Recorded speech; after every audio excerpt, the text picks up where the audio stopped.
চাইলেন না আমার এই কন্যা সন্তান লাগে, আমি সংসারী হতে চাই, সংসারে প্রবেশ করতে চাই।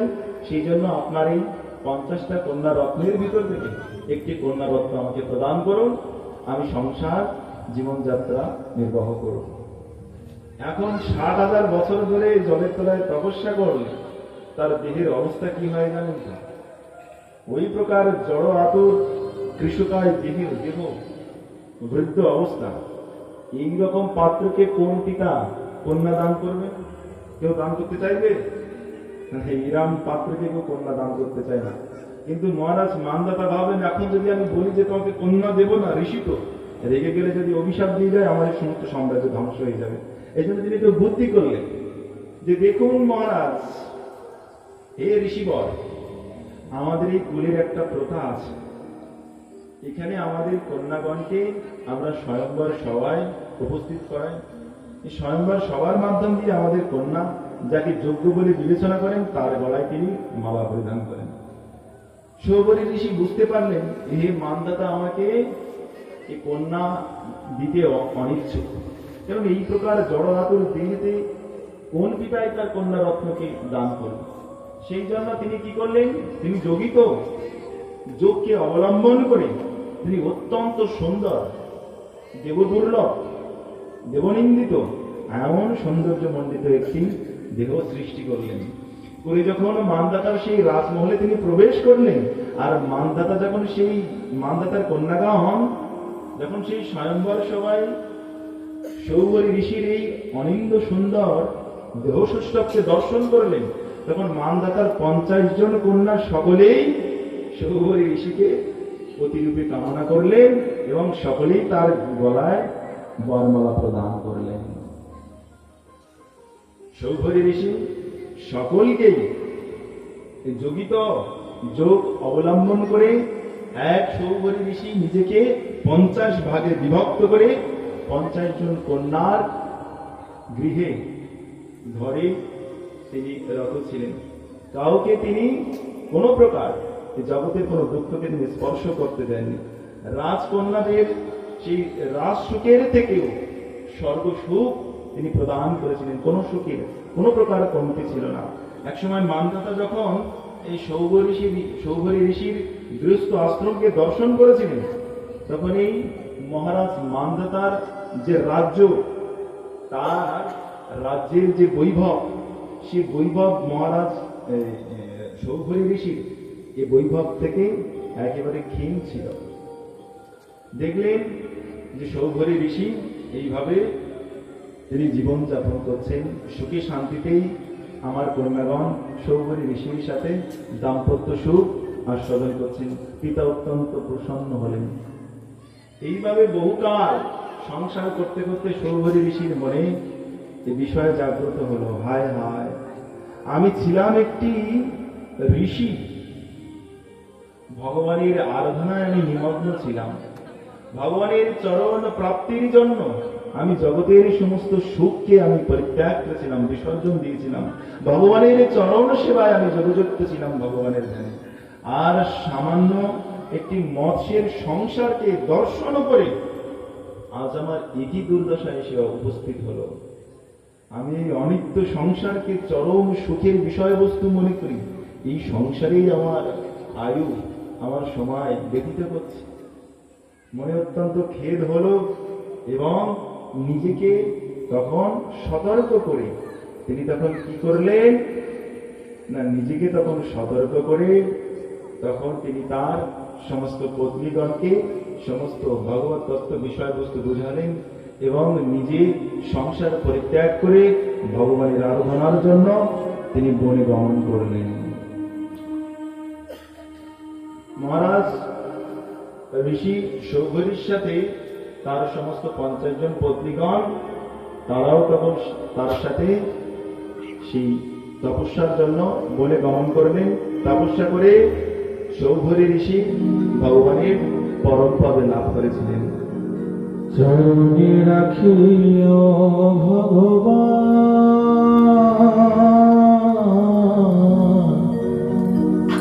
চরণে রাখিও ভগবান,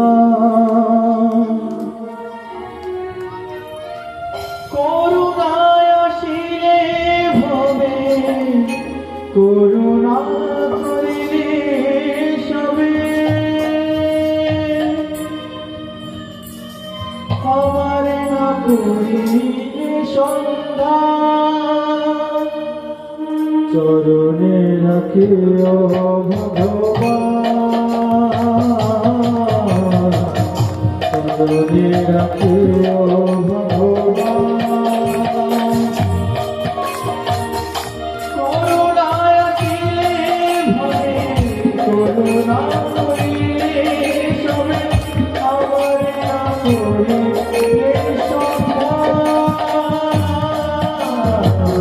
চরণে রাখিও ভগবান চরণে রাখিও ভগবান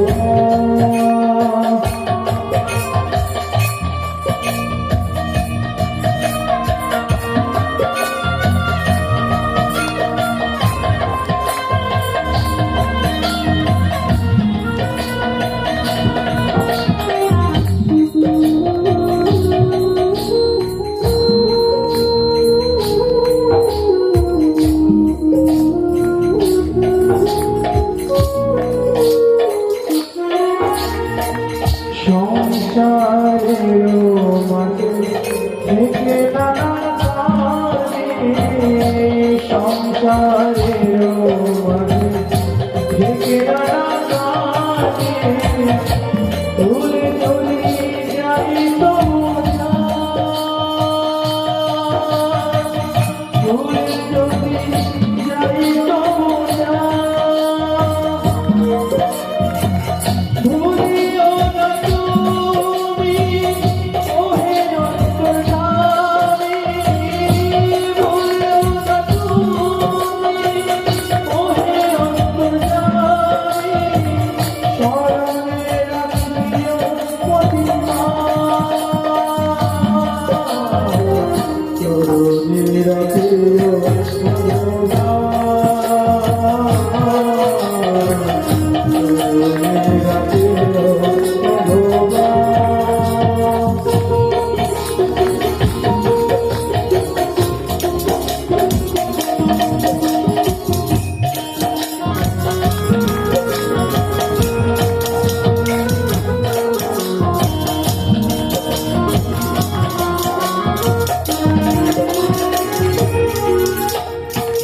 মায়া ভূমি যোগী অচেতন থাকি মায়া ভূমি যোগী অচেতন থাকি ডাকিয়া ধরিয়া মরনা ডাকিয়া ধরিয়া মরনা বাসনা করিলে মদন থাকিলে বাসনা করিলে মদন থাকিলে চিরতরে করয় অবসান চিরতরে করয় অবসান ভগবান চরণে রাখিও ভগবান চরণে রাখিও ভগবান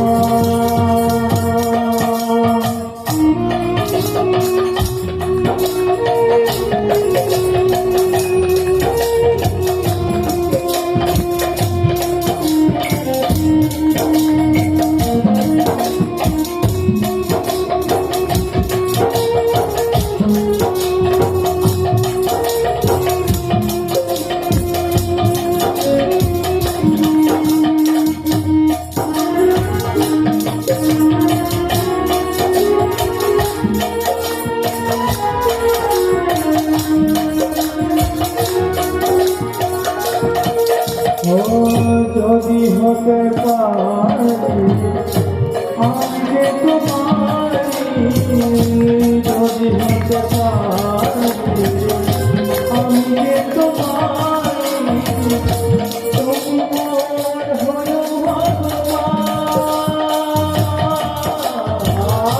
তুমি মোর হয়ো ভগবান যেভাবে দেখালে থাকি না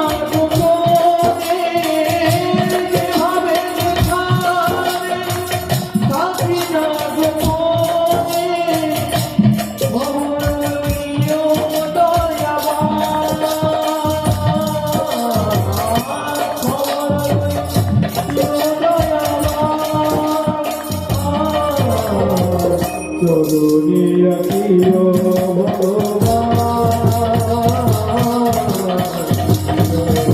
রাখিও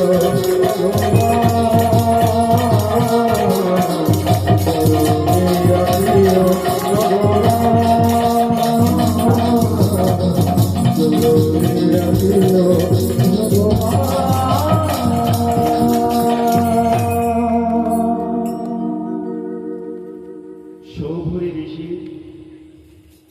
এই সংসার যাত্রা, এই সমস্ত জগতের যারা ভগবানের আরাধনা করার জন্য যোগযুক্ত হয়েছেন, ইচ্ছা পোষণ করেছেন, তাদের জন্য। যারা ভগবানের ভজন করতে চান, ভগবানের চরণ পদপদ্ম লাভ করতে চান, সাধনের ভিতরে সাবধানতা অবলম্বন করতে হবে। কি সাবধানতা? গ্রাম্য সঙ্গ যেন কখনো আমাদের না হয়। গ্রাম্য সঙ্গ মানে গুরুদেবের চরণে যখন দীক্ষা গ্রহণ করা হয়, তখন গুরুদেব বলে দেন, গ্রাম্য কথা না বলিবা, গ্রাম্য সঙ্গ না করিবা। অর্থাৎ গ্রামের কারোর সাথে আর কথা বলা যাবে না, গ্রামের কারোর সাথে আর সঙ্গ করা যাবে না। তাই এটি কথা, কিন্তু এই প্রকার কথা না। তাহলে কি গ্রামের বাইরে গিয়ে বাস করবো? তাহলে গ্রামের সঙ্গে থাকতে হবে, গ্রামের সকলের সাথে কথা বলতে হবে, সকলের সাথে মিশতে হবে। কিন্তু কিন্তু কিভাবে আমরা সঙ্গ করবো না, আর কিভাবে কথা বলবো না, কোন কথা বলবো না, কোন কথা শ্রবণ করবো না? বলে এই জগতের আসক্তির বিষয়, এই জগতের কামনার বিষয়, বাসনার বিষয়, বলে এই সমস্ত কথা শ্রবণ করতে নেই। আমার সংসারে আমি এই বিজনেস করে এত টাকা অর্জন করেছি, লোভ এসে গেল, আমি যদি ওই ব্যবসা করতে হয় আমারও হবে। এই করতে গিয়ে কি হয়? ভগবানের আরাধনা সাধন তখন শিথিলতা চলে আসে।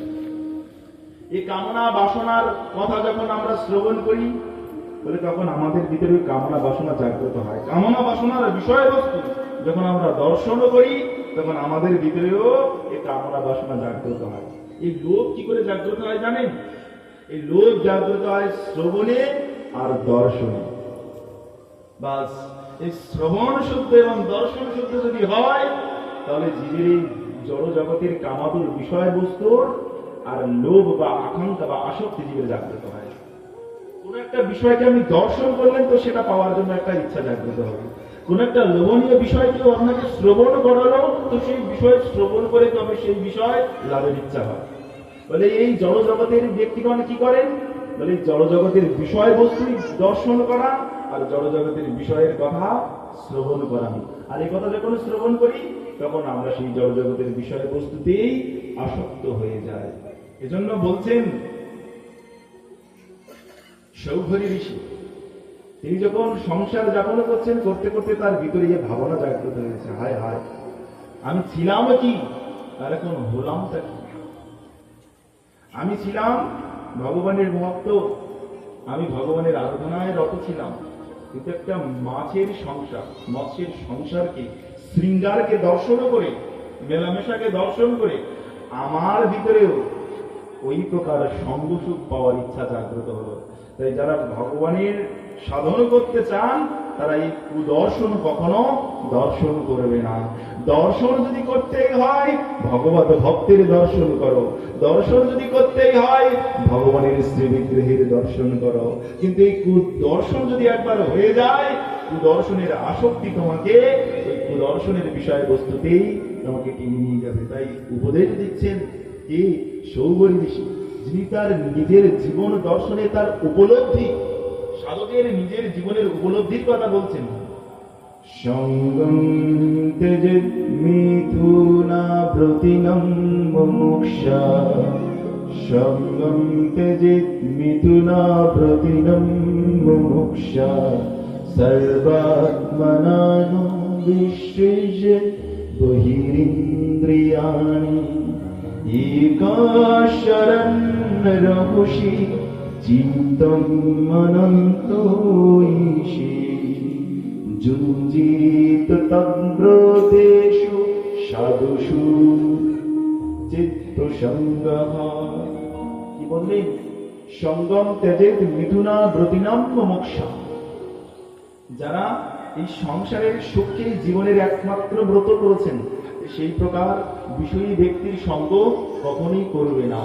এজন্যই বলছেন সঙ্গম তেজেদ মিথুনাম রতিনাম মুমুক্ষা সর্বাত্মনানো বিসৃজে বহিরিন্দ্রিয়াণি। যাদের ইন্দ্রিয়গণ বহির্দিকের দিকে ছুটছে বলে সেই সমস্ত ব্যক্তির কখনো সঙ্গ করবে না, তাদের কথা কখনো শ্রবণ করবে না। করবে এটা কি? যদি তোমার ভগবানের চরণ পদপদ্ম পাওয়ার ইচ্ছা থাকে, বলছেন ঈকশরণ রহসি চিত্তম অনন্ত ঈশে যুঞ্জিত তদ্ব্রতেষু সাধুষু চিত্তসঙ্গা। একমাত্র ভগবত ভক্তের সঙ্গ করো, ভগবত ভক্তের সঙ্গ করো এবং নির্জনে অবস্থান করো। নির্জন অর্থাৎ মানে একা একা বসে থাকার কথা নয়। নির্জন শব্দের অর্থ আমরা মনে করি কেউ থাকবে না পাশে, এমন স্থানকে আমরা নির্জন মনে করি, বলে এইটা নির্জন নয়। যেখানে একমাত্র কৃষ্ণ কথা হয়, কৃষ্ণ কথা ছাড়া জগতের কোনো মাইক কথা যেখানে হয় না, সেই স্থানটাকেই বলা হয়েছে নির্জন স্থান। বলে ওই কৃষ্ণ কথায় জীব শান্ত হয়, জীবের চঞ্চল প্রবৃত্তি স্তব্ধ হয়ে যায়। কোথায়? যেখানে কৃষ্ণ কথা হয়। এই কৃষ্ণ কথা কোথায় হয়? সাধু সঙ্গে হয়। বলে এই জন্য বলছেন যুঞ্জিত তদ্ব্রতেষু চেত সাধু প্রসঙ্গ। তোমরা সদা সর্বদা সাধুগণের সঙ্গ করো। সাধুগণের সঙ্গ করলে ভগবানের কথা শ্রবণ হবে, ভগবানের শ্রী বিগ্রহ দর্শন হবে, তাতে ভগবানের চরণে তোমাদের আসক্তি উৎপন্ন হবে। মহারাজ মানধাতার এই 50 জন কন্যা সৌভরী ঋষির চরণ পদপদ্মকে লাভ করে তারাও সেই সৌভরী ঋষির সাথে ভগবানের চরণ কমল প্রাপ্ত হলেন। জয় মহারাজ সৌভরী ঋষি কি। মানধাতার 3টি পুত্র ছিল। এই 50 জন কন্যা ছাড়াও মহারাজ মানধাতার আরো 3টি পুত্র ছিল। একজনের নাম পুরুকোৎসহ, একজনের নাম মুচকুন্দ। এর মুচকুন্দ এই যোগী মুচকুন্দ নয়, তিনি মানধাতার পুত্র মুচকুন্দ। আর একজনের নাম ছিল আরেকজনের নামটা এখন আর স্মরণে আসছে না আমার। একজনের নাম পুরুকোৎসহ, মুচকুন্দ। এই পুরুকোৎসহ যে মানধাতার পুত্র ছিল, সেই পুরুকোৎসহকে নাগলোকে সমস্ত নাগবাসীগণ তাদের যে ভগ্নী নর্মদা, সেই নর্মদার সাথে তার বিবাহ দিয়েছিলেন। এই নর্মদার সাথে বিবাহ দিলে এই পুরুকোৎসহ রসতলে গিয়ে বধযোগ্য গন্ধর্বদেরকে বধ করেছিলেন। বধ করে তাদের মনোবাসনাকে পরিপূরণ করেছিলেন।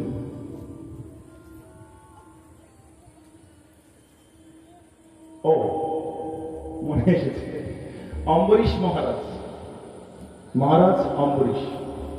এই মানধাতার 3 পুত্র পুরুকোৎসহ, অম্বরীশ আর যোগী মুচকুন্দ। এই পুরুকোৎসহের সাথে ওই নাগগণ তাদের যে ভগ্নী নর্মদা তাকে বিবাহ দিয়েছিলেন, তাদের সেই রসাতলে নিয়ে গিয়ে বধযোগ্য গন্ধর্বদেরকে বধ করেছিলেন। এইভাবে পুরুকোৎসের যে বংশচরিতাবলী সে বিষয়ে বর্ণনা করা হয়েছে। এরপরে মানধাতার পুত্র অম্বরীশ মহারাজ, ইনি ভগবানের পরম ভক্ত ছিলেন। নববিধা ভক্তি তিনি নিজেই যাপন করতেন। অর্চন, বন্দন, কীর্তন, শ্রবণ, পাদসেবন, দাস্য, আত্মনিবেদন, এই সমস্ত ভগবানের যে নববিধা ভক্তি আছে, এই নববিধা ভক্তি তিনি নিজেই সমস্ত বিষয় যাপন করতেন। তার রাজ্যে যে সমস্ত প্রজাগণ থাকতেন সকলেই তারা একাদশী ব্রত পালন করতেন, সকলেই ভগবানের সেবা পূজায় যতযুক্ত ছিলেন, সকলেই সৎ ছিলেন, ধার্মিক ছিলেন। কারোর কোনো প্রকার অভিযোগ অভাব কারোরই ছিল না। সকলেই সেই রাজা অম্বরীশের সকলেই হিত কামনা করতেন। কেন? সেই রাজার দয়ায় সমস্ত প্রজাগণ তারা সুখে ছিলেন, শান্তিতে ছিলেন। এই জন্য সবসময় সেই রাজার সুখ কামনা করতেন। মহারাজ অম্বরীশ ভগবানের এমনও ভক্ত ছিল যে তার কথা শুধু পৃথিবী লোকেই নয়, স্বর্গলোকেও পর্যন্ত সেই মহারাজ অম্বরীশের কথা কীর্তন হতো। এক সময় দুর্বাসা যখন শুনলেন যে মহারাজ অম্বরীশের এত ভক্তি প্রবাহ, তার ভিতরে একটু ঈর্ষা জাগ্রত হল। আমি একজন ঋষি দুর্বাসা, আমার এত প্রশংসা নেই, আর একজন মর্তবাসী অম্বরীশ, তার কথা এই স্বর্গের দেবতাগণও পর্যন্ত কীর্তন করেন, এখানেও পর্যন্ত তার গুণকথা কীর্তন হয়। কেমন সেই অম্বরীশ ভগবানের ভক্ত, আমি সেই ভক্তকে একটু পরীক্ষা করব। এই জন্য মহারাজ অম্বরীশকে পরীক্ষা করার জন্য দুর্বাসা ঋষি আসলেন। সেই সময় মহারাজ অম্বরীশ তিনি সংবৎসর ব্যাপী এক ব্রত করেছিলেন, দ্বাদশী ব্রত, সংবৎসর ব্যাপী। সেই দিন সেই ব্রতের উপবাসের পারণের দিন ছিল। সেই দিন দুর্বাসা তার সমস্ত শিষ্য সামন্ত নিয়ে তখন অম্বরীশের চরণ কমলে আসলেন। অম্বরীশের সাথে দেখা করতে আসলেন, বললেন, হে অম্বরীশ মহারাজ, আমরা আপনার গৃহে আজ অতিথি, আপনি আমাদেরকে অতিথি রূপে স্বীকার করুন। অম্বরীশ মহারাজ বললেন, এ আমার অত্যন্ত সৌভাগ্য যে আপনাদের মতো ঋষিবর শ্রেষ্ঠ আমার দুয়ারে আজ আপনারা অতিথি রূপে এসেছেন, আমাকে পবিত্র করতে এসেছেন, আমার সমস্ত পাপকে দূরীভূত করার জন্য আপনারা এসেছেন। এইভাবে মহারাজ অম্বরীশ তাদের চরণ বন্দনা করলেন, চরণ পূজা করলেন এবং তাদেরকে ভোজন দানের জন্য যখন প্রার্থনা করলেন, দুর্বাসা ঋষি স্নানের জন্য নদীতে অবগাহন করতে গেলেন। এখন অবগাহন করতে গেছেন, এই সময় এই দুর্বাসা ঋষি ভগবত ধ্যানে নিমগ্ন হয়ে গেছে, আসছে না। এদিকে পারণের যে সময়, এগুলো বিধি, সময়ের ভিতরে পালন করতে হবে, ব্রত ভঙ্গ করতে হবে।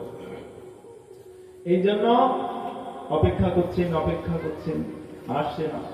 সময় উত্তীর্ণ হয়ে যাচ্ছে দেখে গুরুর চরণে শরণাগত হলেন। গুরুর চরণে শরণাগত হয়ে তার উপায় জিজ্ঞাসা করলেন, বললেন, আপনি জল পান করুন।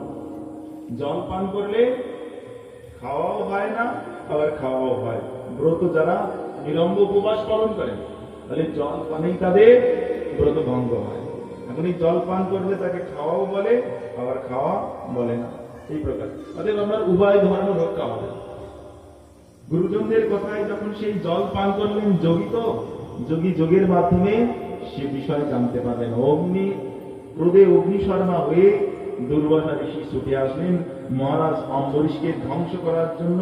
ক্রোধান্বিত হয়ে অধর কম্পিত হতে হতে দুর্বাসা ঋষি তার মাথা থেকে সেই জটা উৎপাদন করে ভূমিতে নিক্ষেপ করার সাথে সাথে সেইখান থেকে একটা অগ্নি পুরুষ কৃত্যার আবির্ভাব হলো।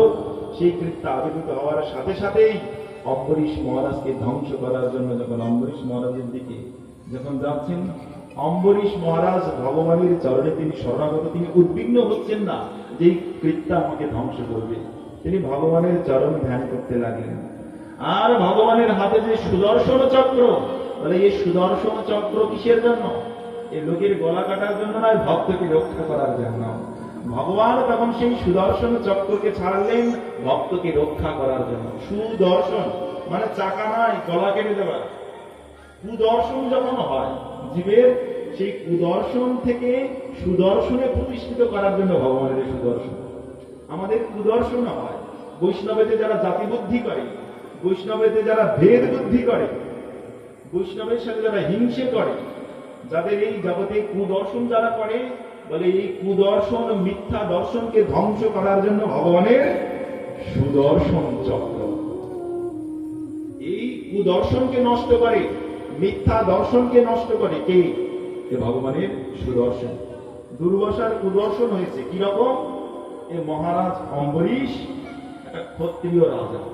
এ বৈষ্ণব কখনো ক্ষত্রিয় হয় না, বৈষ্ণব কখনো বৈশ্য হয় না, বৈষ্ণব কখনো শূদ্র হয় না।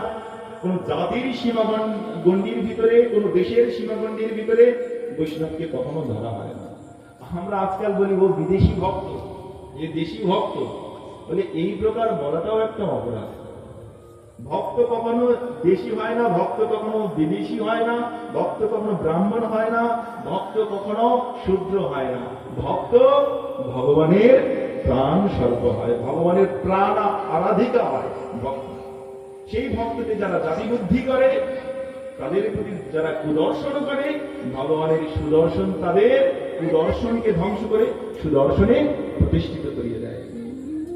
এই কৃত্যা যখন ধ্বংস করতে গেল, তখন এই সুদর্শনের দিব্য তেজের দ্বারা দুর্বাসার সৃষ্ট সেই কৃত্যারূপ যে অগ্নি, সে ভস্মীসাৎ হয়ে গেল। সুদর্শন তখন ওই দুর্বাসার দিকে অগ্রসর হতে থাকলো। দুর্বাসা তখন প্রাণের ভয়ে তখন ছুটতে লাগলেন। ছুটতে ছুটতে সোজা চলে গেলেন কার কাছে? না, ব্রহ্মাজির কাছে। গিয়ে বলছেন, হে লোকপিতা ব্রহ্মা, আপনি আমাকে রক্ষা করুন। ওই বিষ্ণুর চক্র সুদর্শন, সে আমাকে এক্ষুনি ধ্বংস করবে। প্রভু, আপনি আমার প্রাণ রক্ষা করুন। তাহলে আমি তোমাকে কি করে রক্ষা করব? ওই যে বিষ্ণুর চক্র, তুমি তো বৈষ্ণবের জন্য অপরাধ করেছো, আর এই বিষ্ণুর চক্রকে নিরস্ত করার মতো শক্তি আমার নেই। তুমি এক কাজ করো, তুমি তোমার পিতা শিবজির কাছে যাও। ছুটতে ছুটতে তিনি শিবলোকে গেলেন। শিবজির কাছে গিয়ে তিনি এই প্রার্থনা করলেন, হে পিতা, আপনি আমাকে রক্ষা করুন। ওই যে এই শিবের অংশেই কিন্তু এই দুর্বাসার আবির্ভাব হয়েছিল। তো শিবজির কাছে গিয়ে প্রার্থনা করলেন, আপনি আমাকে এই সুদর্শন চক্রের থেকে রক্ষা করুন। বলে, তুমি তো ভগবানের ভক্তের চরণে অপরাধ করেছো, আর আমার কাছে এসেছো ক্ষমা চাইতে। যার চক্র, তুমি তার চরণে গিয়ে শরণাপন্ন হও, তিনি তোমাকে রক্ষা। ওই বিষ্ণুর চক্রকে নিরস্ত করার, রোধ করার ক্ষমতা আমার নেই। তুমি স্বয়ং বিষ্ণুর কাছে চলে যাও। দুর্বাসা তখন যাচ্ছেন কার কাছে? না, বিষ্ণুর কাছে। বিষ্ণু থাকেন কোথায়? বৈকুণ্ঠে। ভগবান তো রসিক, তিনি লক্ষ্মীর সাথে বসে এই সমস্ত বিষয় দর্শন করছিলেন। যখন দেখলেন ভগবান দুর্বাসা তার দ্বারে আসলেন, ভগবান তখন তার দ্বারে আসলেন। এসে বলছেন, কি ব্যাপার দুর্বাসা, এ বৈকুণ্ঠে লোকে তো তোমার দেখা যায় না, আজ কি মনে করে? দুর্বাসা তখন বলছেন, প্রভু, তুমি তো রসিক, এখন আমার এই রসিকতা করার সময় না। এই তোমার এই সুদর্শন চক্র আমার পিছু ধাওয়া করেছে, আমার প্রাণ যায় যায়। প্রভু, তুমি আমাকে কৃপা করো, প্রভু তুমি আমাকে দয়া করো, তোমার এই সুদর্শন চক্র থেকে আমাকে রক্ষা করো, প্রভু তুমি আমাকে দয়া করো। ভগবান বিষ্ণু বললেন, শুধু দুর্বাসা, দয়া করে তো জীব হৃদয় দিয়ে, তা আমার তো হৃদয় নেই, দয়া কোথায় করবে? হৃদয় দিতে পারে? যদি দয়া মায়া না থাকে, তাকে কি বলি? বলে তো হৃদয়হীনা, মানে তো হৃদয় বলে কিচ্ছু নেই। ভগবান বলছে, দুর্বাসা, তুমি যে আমাকে বলছো দয়া করতে, দয়া তো করে হৃদয় দিয়ে, কিন্তু আমার হৃদয় তো আমার কাছে নেই। দুর্বাসা বলছেন, ঠাকুর, আজ আমি বিপদে পড়েছি বলে তুমি আমাকে বঞ্চনা করছো? তোমার হৃদয় নেই, হৃদয়হীনা তো পাষাণ, পাথর। পাথর কি কথা বলতে পারে? তাহলে তুমি আমার সাথে কথা বলছো কি করে? আর নিজে বলছো আমি হৃদয়হীনা। হ্যাঁ দুর্বাসা, আমার হৃদয় আমার কাছে নেই। তোমার হৃদয় তোমার কাছে নেই, তুমি কথা বলছো কি করে? বলে, হ্যাঁ, আমি যে কথা বলছি, আমার হৃদয় আমার কাছে নেই। তবে একজনের হৃদয় আমার কাছে আছে। বলে, কার হৃদয়? যে আমার ভক্তের হৃদয় আমার কাছে আছে, আর আমার ভক্ত আমার আরাধনা করে আমার হৃদয়কে তারা নিয়ে নিয়েছেন। সাধনম হৃদয়ম মহ্যম, সাধনম হৃদয়ম তহম, মদোন্নতি ন জনন্তি নাহম তেভ্যো মনাগপি। সাধুগণ যেমন আমাকে ছাড়া কিছু জানে না, আমিও সাধুগণকে ছাড়া কিছু জানি না। সাধুগণ তাদের আরাধনার দ্বারা তারা আমার হৃদয়কে কিনে নিয়েছেন, আর সাধুগণ তাদের হৃদয় আমাকে দিয়েছেন। অর্থাৎ আমার কৃপা যদি তুমি লাভ করতে চাও, সাধুগণের কাছে যাও। সাধুর কৃপা লাভ করতে হলে তুমি আমার কাছে এসো। বললেন, প্রভু তুমি তো স্বতন্ত্র সরাট পুরুষ, কারোর অপেক্ষা তোমার করতে হয় না। প্রভু তুমি আমাকে কৃপা করো, তুমি আমাকে রক্ষা করো, সকলেই তোমার অধীন। এ চরাচর বিশ্বে যত জীব আছে সমস্ত জীব তোমার অধীন, সব তোমার পরাধীন। তোমার একটি অঙ্গুলির ইশারাতেই এ জগতের লয় প্রলয় হয় প্রভু। এ জগৎ যে কার্য করছে তোমার নির্দেশনাতেই এই জগতে কার্য করছে। অতএব আপনি আমাকে রক্ষা করুন, আপনি স্বতন্ত্র পুরুষ। ভগবান বললেন, না দুর্বাসা, আমি স্বতন্ত্র নই, আমি ভক্ত পরাধীন। এজন্য বলছেন, অহং ভক্ত পরাধীনা স্বতন্ত্র ইব দ্বিজ সাধু বীরগ্রস্ত হৃদয় ভক্তির ভক্ত জনপ্রিয়। অহং ভক্ত পরাধীনা, আমি আমার ভক্তের পরাধীন। তুমি ভাবছো হে দ্বিজ, তুমি ভাবছো আমি স্বাধীন, আমি স্বাধীন না। অহং ভক্ত পরাধীনা স্বতন্ত্র ইব দ্বিজ, হে ব্রাহ্মণ শ্রেষ্ঠ, আমি স্বাধীন নয়, আমি ভক্তের পরাধীন, আমি ভক্তের অধীন। সাধুবীর গ্রস্ত হৃদয় ভক্তির ভক্ত জনপ্রিয়। অতএব তুমি যদি আমার কৃপা লাভ করতে চাও, আমার ভক্তের কাছে যাও। দুর্বাসা ছুটতে ছুটতে অম্বরীশের কাছে আসলেন, অম্বরীশের চরণে শরণাগত হলেন, ক্ষমা ভিক্ষা করলেন। অম্বরীশ মহারাজ সুদর্শন চক্রকে তিনি তখন স্তুতি করলেন এবং সুদর্শন চক্রকে নিস্তেজ হওয়ার জন্য প্রার্থনা করলেন। অম্বরীশের কথায় সুদর্শন চক্র তখন দুর্বাসা ঋষির পিছু ছেড়ে দিল। দুর্বাসা ঋষি রক্ষা প্রাপ্ত হল এবং অম্বরীশ মহারাজের গুণগান তিনি কীর্তন করতে থাকলেন, যতদিন পর্যন্ত এই সুদর্শন চক্র দুর্বাসা ঋষিকে আক্রমণ করেছিল এবং দুর্বাসা ছুটছিল, ততদিনে 1 বৎসর পার হয়ে গেল।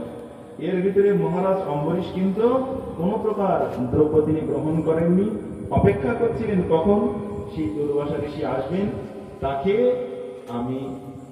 তিনি আমার ঘরের অতিথি, অতএব সেই অতিথিকে আমি ভোজন পান করিয়ে তারপরে তার ভক্ত অবশেষ আমি গ্রহণ করব। দুর্বাসা ঋষি মহারাজ অম্বরীশ এবং ভগবত ভক্তের জীবন চরিত্র দর্শন করে অভিভূত হয়ে গেলেন এবং দুর্বাসা ঋষি মহারাজ অম্বরীশের জয়গান করতে করতে তিনি তখন তার নিজ লোকে চললেন। এরপর আমরা পুরুকৎসের বংশের যে আগের রাজা, সেই রাজার কথা আমরা পাই। পুরুকৎস কে ছিলেন? আমরা জেনেছি পুরুকৎস শ্রাদ্ধদেব মনুর পুত্র ছিলেন। তো ইক্ষ্বাকু মহারাজের যে জ্যেষ্ঠ পুত্র, সেই পুত্রের পুত্র ছিলেন পুরুকৎস। এই পুরুকৎসের বংশে আগে গিয়ে আমরা যে রাজার নাম পাই তার নাম মহারাজ ত্রিশঙ্কু। ত্রিশঙ্কুর পুত্র হরিশ্চন্দ্র। হরিশ্চন্দ্রের কাহিনী আপনারা সকলে জানেন। হরিশ্চন্দ্রের কাহিনীকে প্রণাম করে আমরা আগের দিকে চলি। হরিশ্চন্দ্রের পুত্র ছিল রোহিত। রোহিতের পুত্র হরিত। হরিতের পুত্র চম্প। এর বংশে আগে গিয়ে যে রাজার নাম আমরা পাই তার নাম মহারাজ রাহু। তিনি বৃদ্ধ হয়ে গিয়েছিলেন, তার রাজ্য শত্রুগণ দখল করে নিয়েছিল। এই জন্য তিনি সেই রাজ্য ছেড়ে বনে গমন করেছিলেন। মহারাজ রাহুকের অনেক পত্নী ছিল। সেই পত্নীর ভিতরে যিনি জ্যেষ্ঠ পত্নী ছিলেন, যখন মহারাজ রাহু মৃত্যুবরণ করলেন, সেই জ্যেষ্ঠ পত্নী তখন সেই পতির সাথে সহমরণে যাওয়ার জন্য প্রস্তুত হলেন। যখন সহমরণে যাওয়ার জন্য প্রস্তুত হলেন, তখন মহর্ষি ঔরব তাকে বাধা দিয়েছিলেন। তিনি জানতে পেরেছিলেন মহারাজ রাহুকের স্ত্রী তিনি গর্ভে সন্তান ধারণ করেছেন, এজন্য তাকে সহমরণে যেতে দেননি। অন্যান্য স্ত্রীগণ যখন জানতে পারলেন যে মহারাজ রাহুকের জ্যেষ্ঠ পত্নী তার গর্ভে সন্তান আছে, তখন তারা ঈর্ষার বশবর্তী হয়ে খাওয়ারের সাথে বিষ মিশিয়ে দিলেন। সে রানী সেই বিষযুক্ত খাওয়ার তিনি গ্রহণ করেছিলেন, কিন্তু বিষের কোনো প্রভাব তার গর্ভে তার কোনো গর্ভের যে পুত্র তার কোনো অনিষ্ট করেন। সেই গর্ভের পুত্র বিষ সহ অর্থাৎ গড় সহ তিনি আবির্ভূত হয়েছিলেন, এই জন্য তার নাম হয়েছিল সগর। মহারাজ সগর তিনি অনেক অশ্বমেধ যজ্ঞ রাষ্ট্র যজ্ঞ তিনি করেছিলেন। একসময় দেবরাজ ইন্দ্র এই সগরের সেই যজ্ঞস্থলী থেকে তার যজ্ঞের অশ্ব অপহরণ করে এই কপিল দেবের আশ্রমে তিনি বেঁধে রেখে গিয়েছিলেন। যখন এই যজ্ঞের অশ্ব তারা পাচ্ছিলেন না, এই মহারাজ সগরের দুই পত্নী ছিল, একজনের নাম সুমতি আর একজনের নাম কেশিনী। সুমতির 7,000 পুত্র ছিল। সেই পুত্রদের আদেশ দিলেন, পুত্র যাও, এই যজ্ঞের অশ্ব কোথায় আছে তোমরা অন্বেষণ করে এই অশ্বকে নিয়ে এসো, তবে আমাদের যজ্ঞ সুসম্পন্ন হবে, না হলে এই যজ্ঞ অসম্পূর্ণ অবস্থায় থাকবে।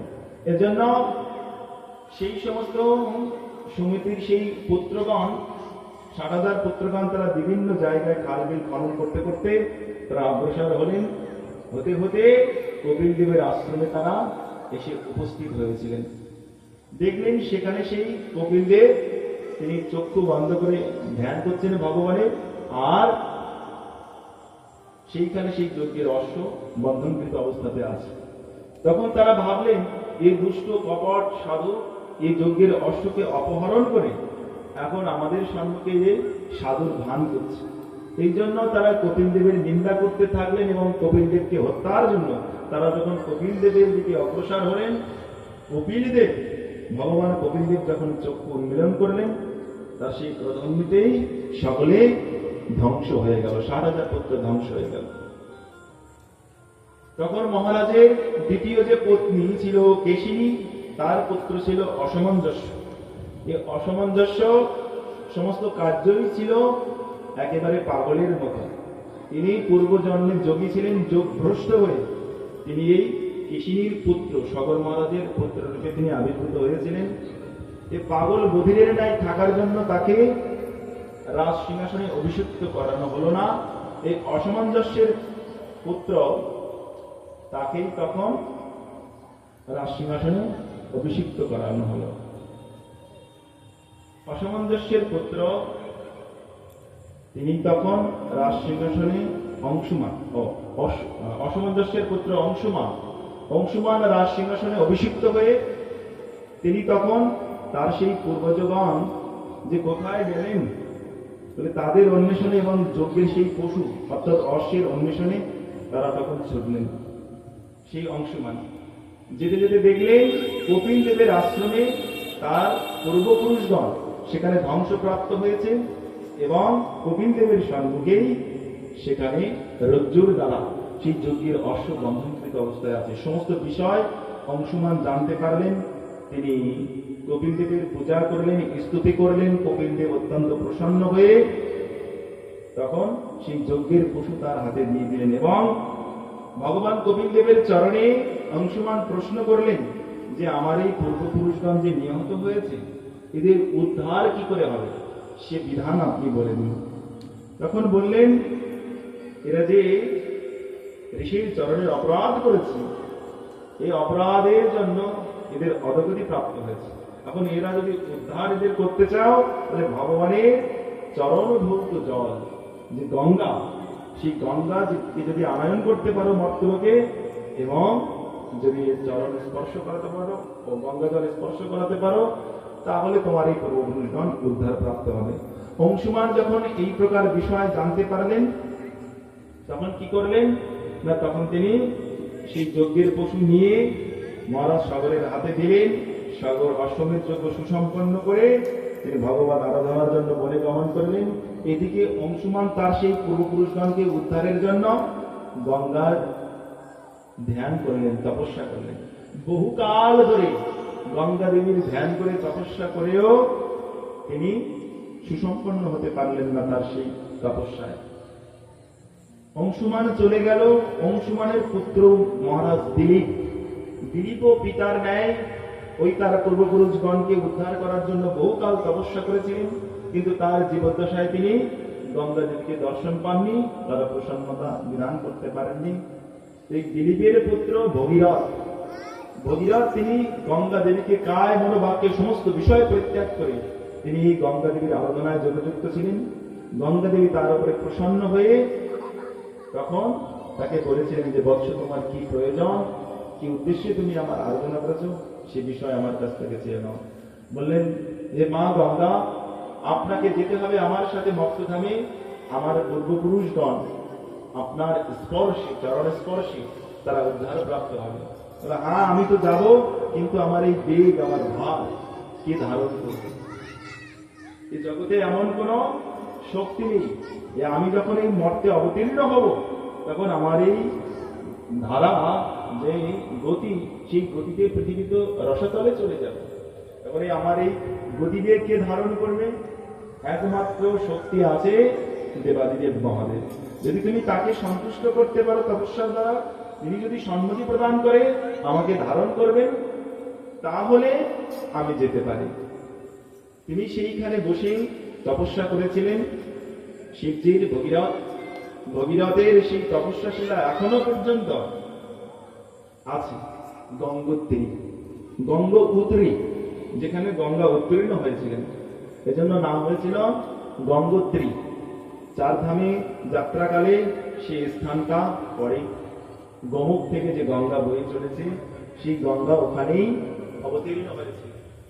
গঙ্গোত্রীতে এখনো পর্যন্ত সেই শিলা আছে, যে শিলার উপরে বসে তপস্যা করেছিলেন ভগীরথ। সে ভগীরথের শিলা এখনো পর্যন্ত বিদ্যমান। আপনারা যারা যাবেন বা গিয়েছেন তারা দেখেছেন বা দেখবেন।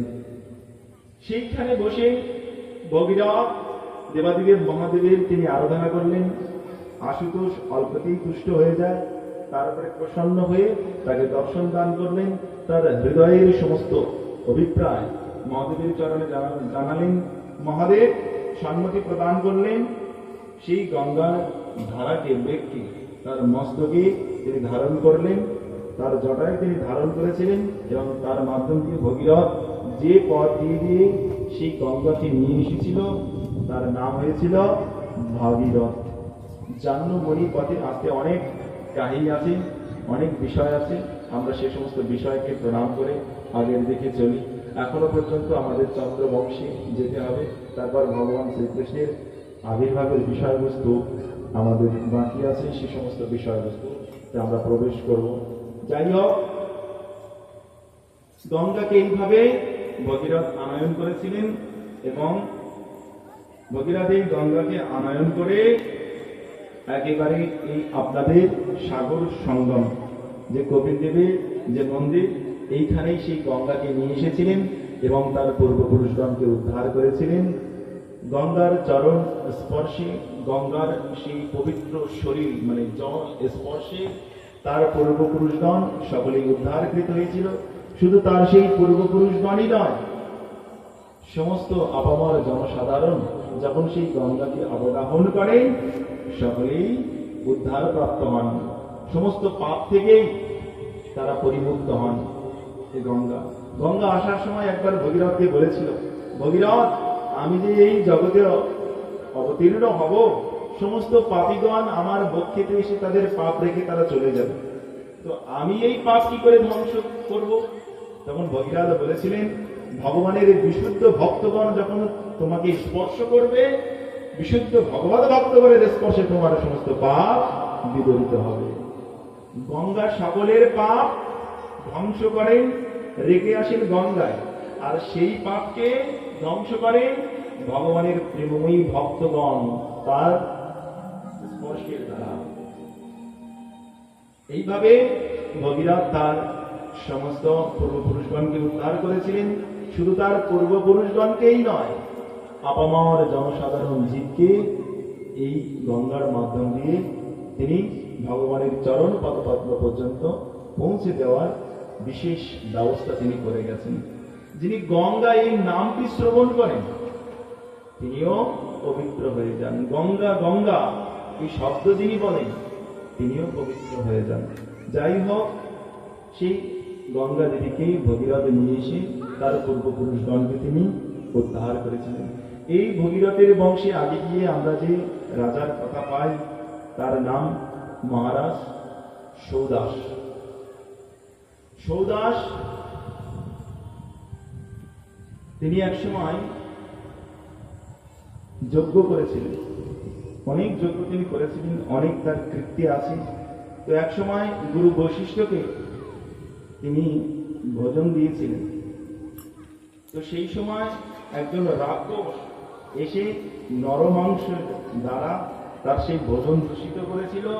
সেই বিষয়কে গুরু বৈশিষ্ট্য জানতে পেরে তাকে অভিসম্পাদ করেছিলেন। তিনি রাক্ষস জনি প্রাপ্ত হয়েছিলেন, অনেক বড় বিষয়। সেই রাক্ষস জনি কালেতে তিনি একজন ব্রাহ্মণকে কামমোহিত অবস্থায় তাকে ভক্ষণ করেছিলেন।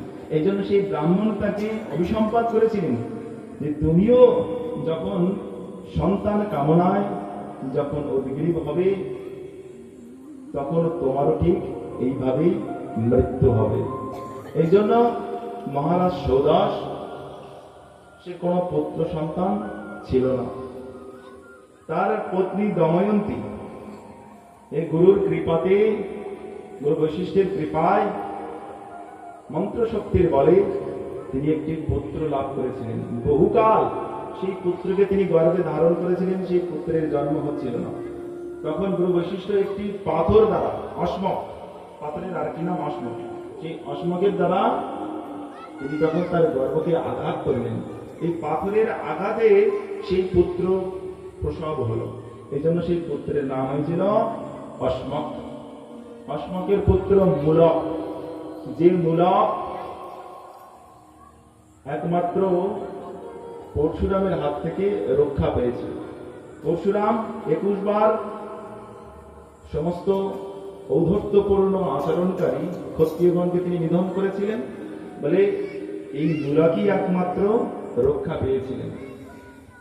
পরশুরাম তাকে হত্যা করেনি, কেন? সমস্ত নারীগণ তাকে ঘিরে রেখেছিলেন, এই জন্য এই মূলককে হত্যা করতে পারেনি। আর এক নাম তার নারী কবচ, নারীদের থেকে তিনি রক্ষিত হয়েছিলেন। এই জন্য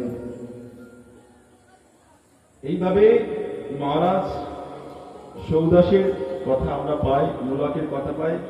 এই মূলকের বংশে বা অশ্মকের বংশে আগে গিয়ে আমরা যে রাজার কথা পাই, সে রাজার নাম মহারাজ খট্টাঙ্গ।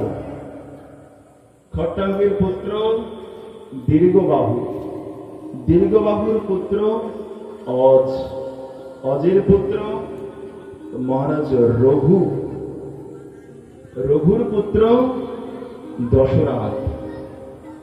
এই দশরথের কাছেই ভগবান রামচন্দ্র আবির্ভূত হয়েছিলেন অংশ অংশ অবতারে দিয়ে। যখন মহারাজ দশরথ তিনি ভগবানের কাছে গিয়ে সৌভাগ্য লাভ করেছিলেন তপস্যা করে যে ভগবান তার পুত্র রূপে জন্মগ্রহণ করবে। ভগবান রামের জন্মের পরেই আমরা কৃষ্ণচন্দ্রের জন্মলীলায় প্রবেশ করব। ভগবান রামচন্দ্র জন্মগ্রহণ কিভাবে হয়েছিল সেই বিষয়ে রামের চরিত্র এ যদি সমস্ত জীবন ধরে আমরা কীর্তন করতে থাকি তবু শেষ হওয়ার নয়। তো ভগবান রামচন্দ্র জন্মগ্রহণ করবেন এ বিষয়ে জানতেন দশরথ, যে ভগবান আমার কাছে আসবেন। এই ভগবান আমার কাছে আসবেন এই বিষয়ে জেনে তিনি আর ভগবানকে পাওয়ার জন্য কোনো চেষ্টা করছিলেন না।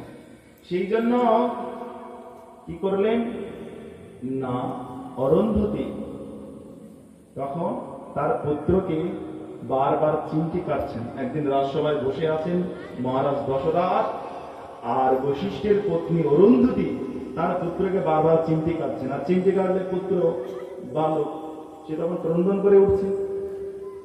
তখন দশরথ বারবার বলছে, মা, গুরু মাতা, এই গুরু ভ্রাতা বারবার ক্রন্দন কেন করছে? একে আপনি শান্ত করান।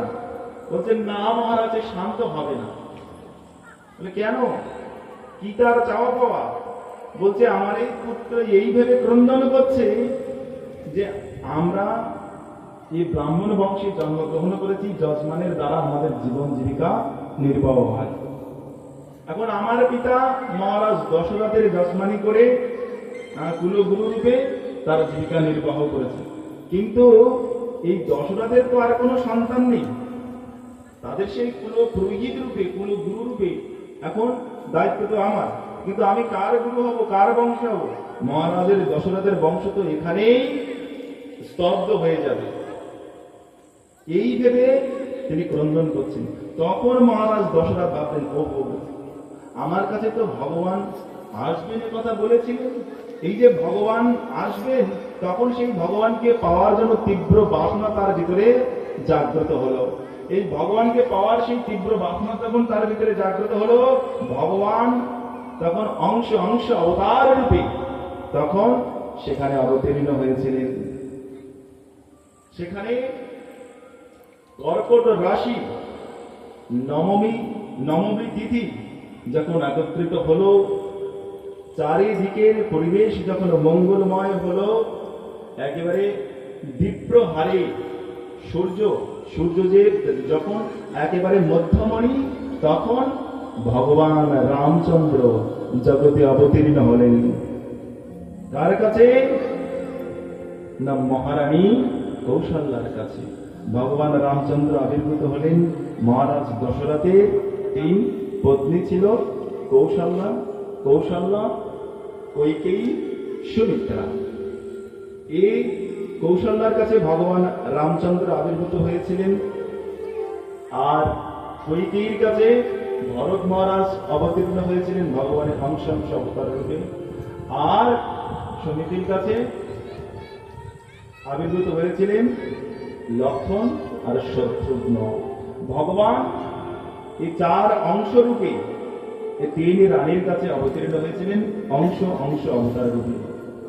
বলুন ভগবান রামচন্দ্র কি जन्म लियो रघुरैया अवधपुर में बाजे बधैया बाजे बधैया आज बाजे बधैया जन्म लियो रघुरैया अवधपुर में बाजे बधैया जन्म लियो रघुरैया अवधपुर में बाजे बधैया बाजे बधैया आज बाजे बधैया बाजे बधैया आज बाजे बधैया जन्म लियो रघुरैया अवधपुर में बाजे बधैया।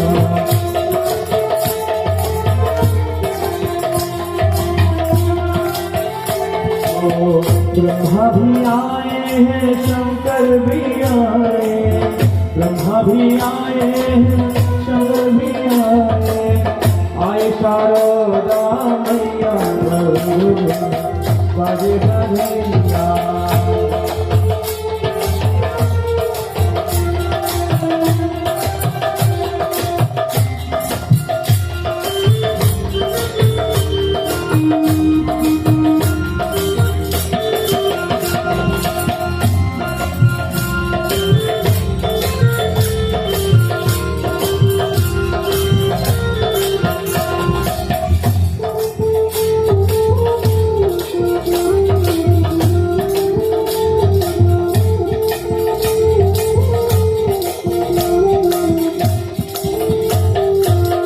गंगा भी आए हैं, जमुना भी आए हैं, गंगा भी आए हैं, गंगा भी आए हैं, जमुना भी आए हैं, आए सरस्वती मैया अवधपुर में बाजे बधैया जन्म लियो रघुरैया अवधपुर में बाजे बधैया जन्म लियो रघुरैया अवधपुर में बाजे बधैया जन्म लियो रघुरैया अवधपुर में बाजे बधैया।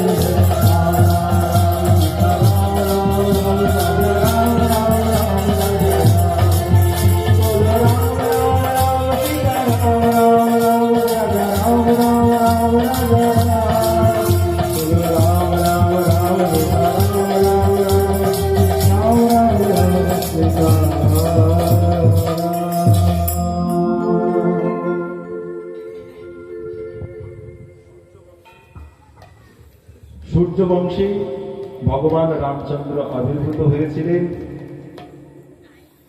মহালক্ষ্মীর অবতার স্বরূপ সীতা দেবীকে গ্রহণ করেছিলেন এবং ভক্তদের প্রার্থনায় তিনি বনে গমন করেছিলেন। এ আমরা জানি রামচন্দ্র এই সীতার কুবুদ্ধির পরিচয় স্বরূপ তিনি বনে গমন করেছিলেন, কিন্তু একমাত্র কৈকেয়ী তার কারণ ছিল। কিন্তু রামচন্দ্র এই যে বনে গমন করেছিলেন, উদ্দেশ্য ছিল তার ভক্তগণকে উদ্ধার করা, ভক্তগণের মনোবাসনাকে চরিতার্থ করা। এই ছিল তার একমাত্র উদ্দেশ্য। এই উদ্দেশ্যকে সাধন করার জন্য ভগবান রামচন্দ্র তিনি বনে গমন করেছিলেন। এ মাতা কৈকেয়ী সব থেকে বেশি ভগবানকে তিনি ভালোবাসতেন। কাকে? রামচন্দ্রকে। এই কৌশল্যার ঘরে ভগবান রামচন্দ্র যতক্ষণ না পর্যন্ত থাকতেন, সর্বক্ষণ থাকতেন মাতা কৈকেয়ীর কাছে। আর বালকেরা কোথায় থাকে বেশি? যেখানে বেশি আদর পায়, ভালোবাসা পায়, প্রেম পায়, সেখানে বালকগণ থাকে। এই মাতা কৈকেয়ী তার জীবনের থেকেও বেশি ভগবান রামচন্দ্রকে তিনি ভালোবাসতেন। একসময় মাতা কৈকেয়ী ভগবান রামচন্দ্রকে তার কোলে উপবেশন করিয়ে যখন তাকে দুগ্ধামৃত পান করাচ্ছিলেন, তখন সেই সময় মায়ের হাত দুটি ধরে এ রামচন্দ্র বলেছিলেন যে, মা, আমি তোমার কাছে একটু বিষয় আমি প্রার্থনা করি। মাতা কৈকেয়ী বললেন, পুত্র বলো, তোমার কি চাই? তুমি যদি চাও আমি আমার জীবন সর্বস্ব তোমার হাতে আমি অর্পণ করতে পারি পুত্র, আমি দ্বিধা করব না। বলো রাম, যে বিষয় লাভ করে আমার রাম খুশি হয়, আমার রাম আনন্দিত হয়, আমি সে বিষয় দিতে কুণ্ঠাবোধ করব না।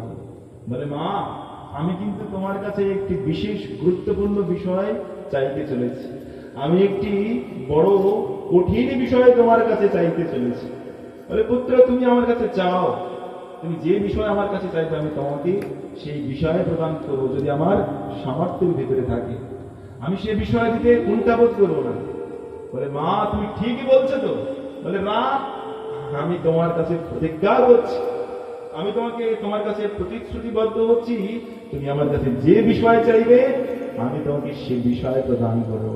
বলে, মা, যে বিষয় আপনি দিতে চলেছেন, এই বিষয় যদি আপনি দান করেন আপনার কিন্তু বৈধব্য দশা আসতে পারে। কৈকেয়ী দেবী থেমে গেলেন, কেননা সনাতন নারীর পক্ষে তার প্রতিবিয়োগ তার জীবন দানের থেকেও অনেক বড় বিষয়। কৈকেয়ী দেবী বললেন, রাম, এমন কি বিষয় তুমি চাইছো যে আমার পতিকে হারাতে হবে? কি সেই বিষয়? বলে, না মা, তুমি আগে সংকল্পবদ্ধ হও, প্রতিজ্ঞাবদ্ধ হও, পরে কিন্তু না বলা যাবে। কৈকেয়ী দেবী স্বীকার করলেন, যদি আমার রাম খুশি হয়, তার জন্য যদি আমার বৈধব্য দশা গ্রহণ করতে হয়, আমি সে বিষয় গ্রহণ করতে রাজি, কুণ্ঠাবোধ করবো না, আমি সে বিষয় দান করবো। বলে, মা, আমি যে বিষয় চাইতে চলেছি সে বিষয় যদি তুমি দান করো, জগতের সমস্ত ব্যক্তি তোমার নিন্দা করবে। বলে, আমি যদি আমার রামের সুখের জন্য যদি আমি বৈধব্য দশা গ্রহণ করতে পারি, তো জগতের প্রশংসার আমার কি প্রয়োজন? জগতের নিন্দা প্রশংসার দিকে আমি কোনো প্রকার দৃষ্টিপাত করি না।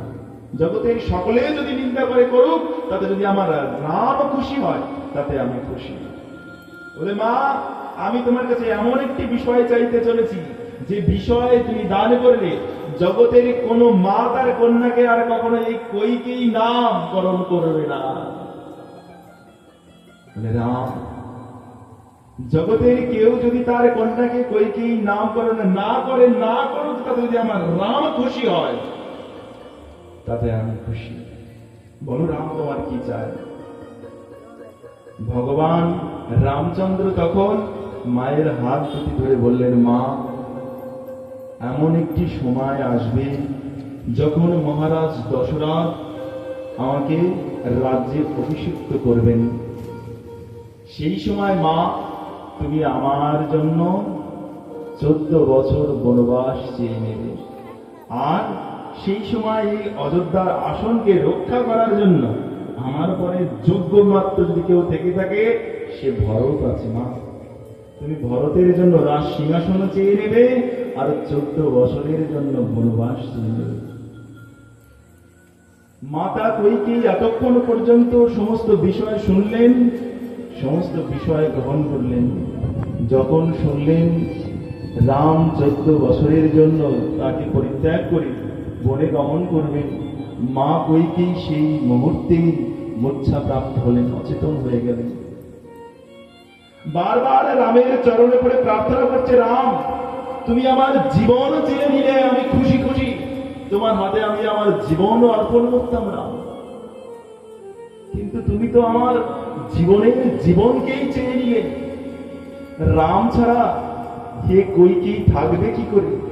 রাম ছাড়া এ কৈকেয়ীর দেহ তো শূন্য রাম।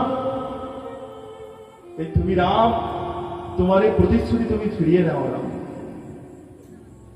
তুমি তো এই রামকে 14 বছরের জন্য বনবাস চেয়ে নিয়ে, কিন্তু তুমি পক্ষান্তরে আমার প্রাণের প্রাণকেই চেয়ে নিলে তুমি রাম।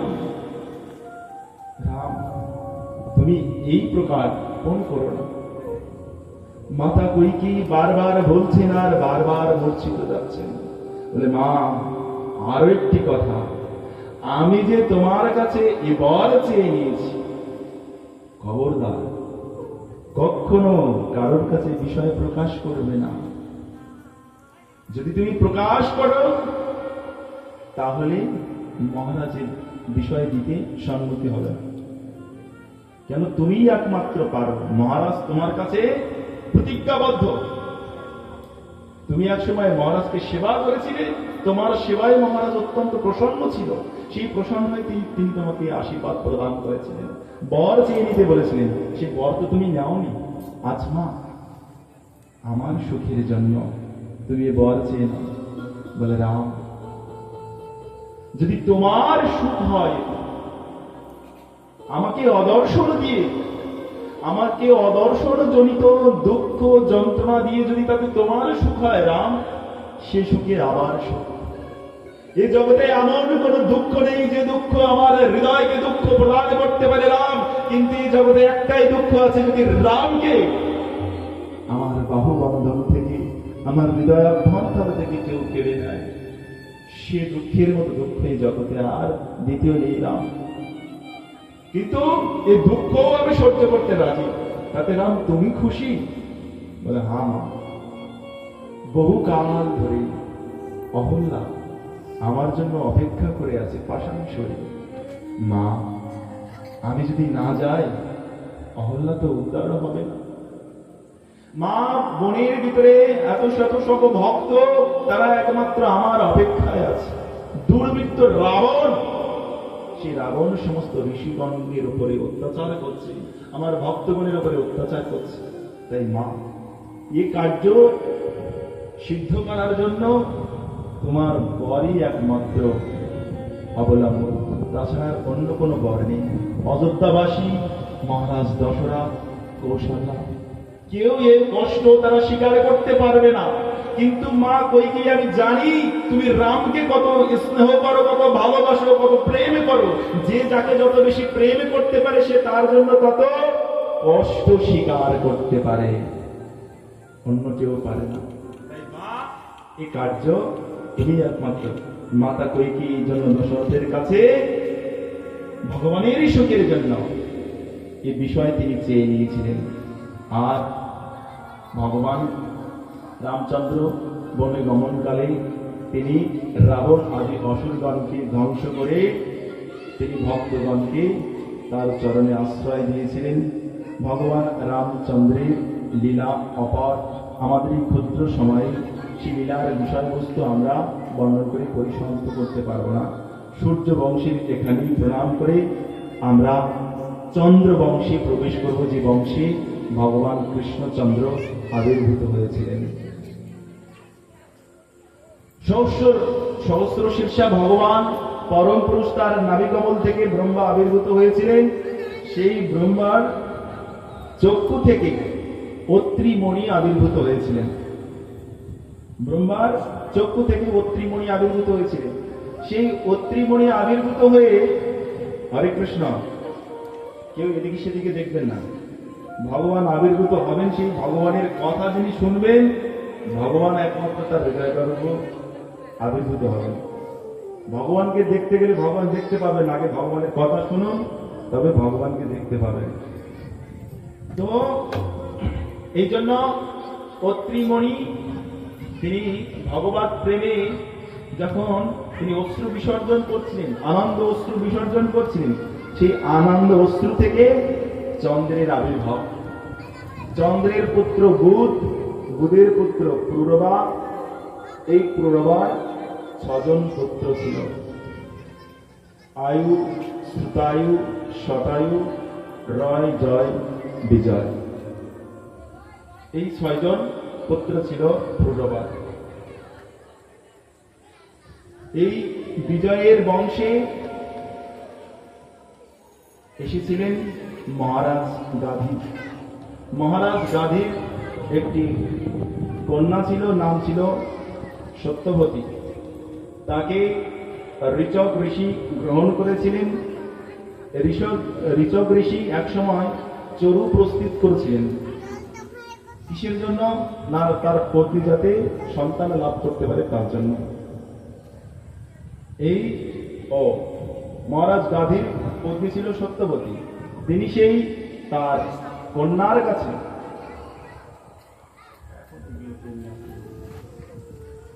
তার সেই পত্নীর কাছে, অর্থাৎ মহারাজ এই ঋচক ঋষির কাছে তিনি এ বিষয় চাইলেন কি না, তোমার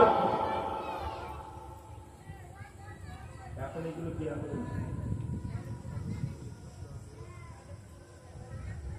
তো বললাম, যখন ভগবানের ব্যবস্থা করে তখন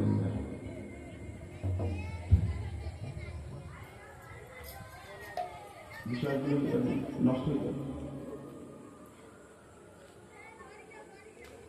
ব্যবস্থিত হলে নিয়ে আসবেন, এখন নিয়ে যান, এখন আর এখানে অসুবিধা নেই।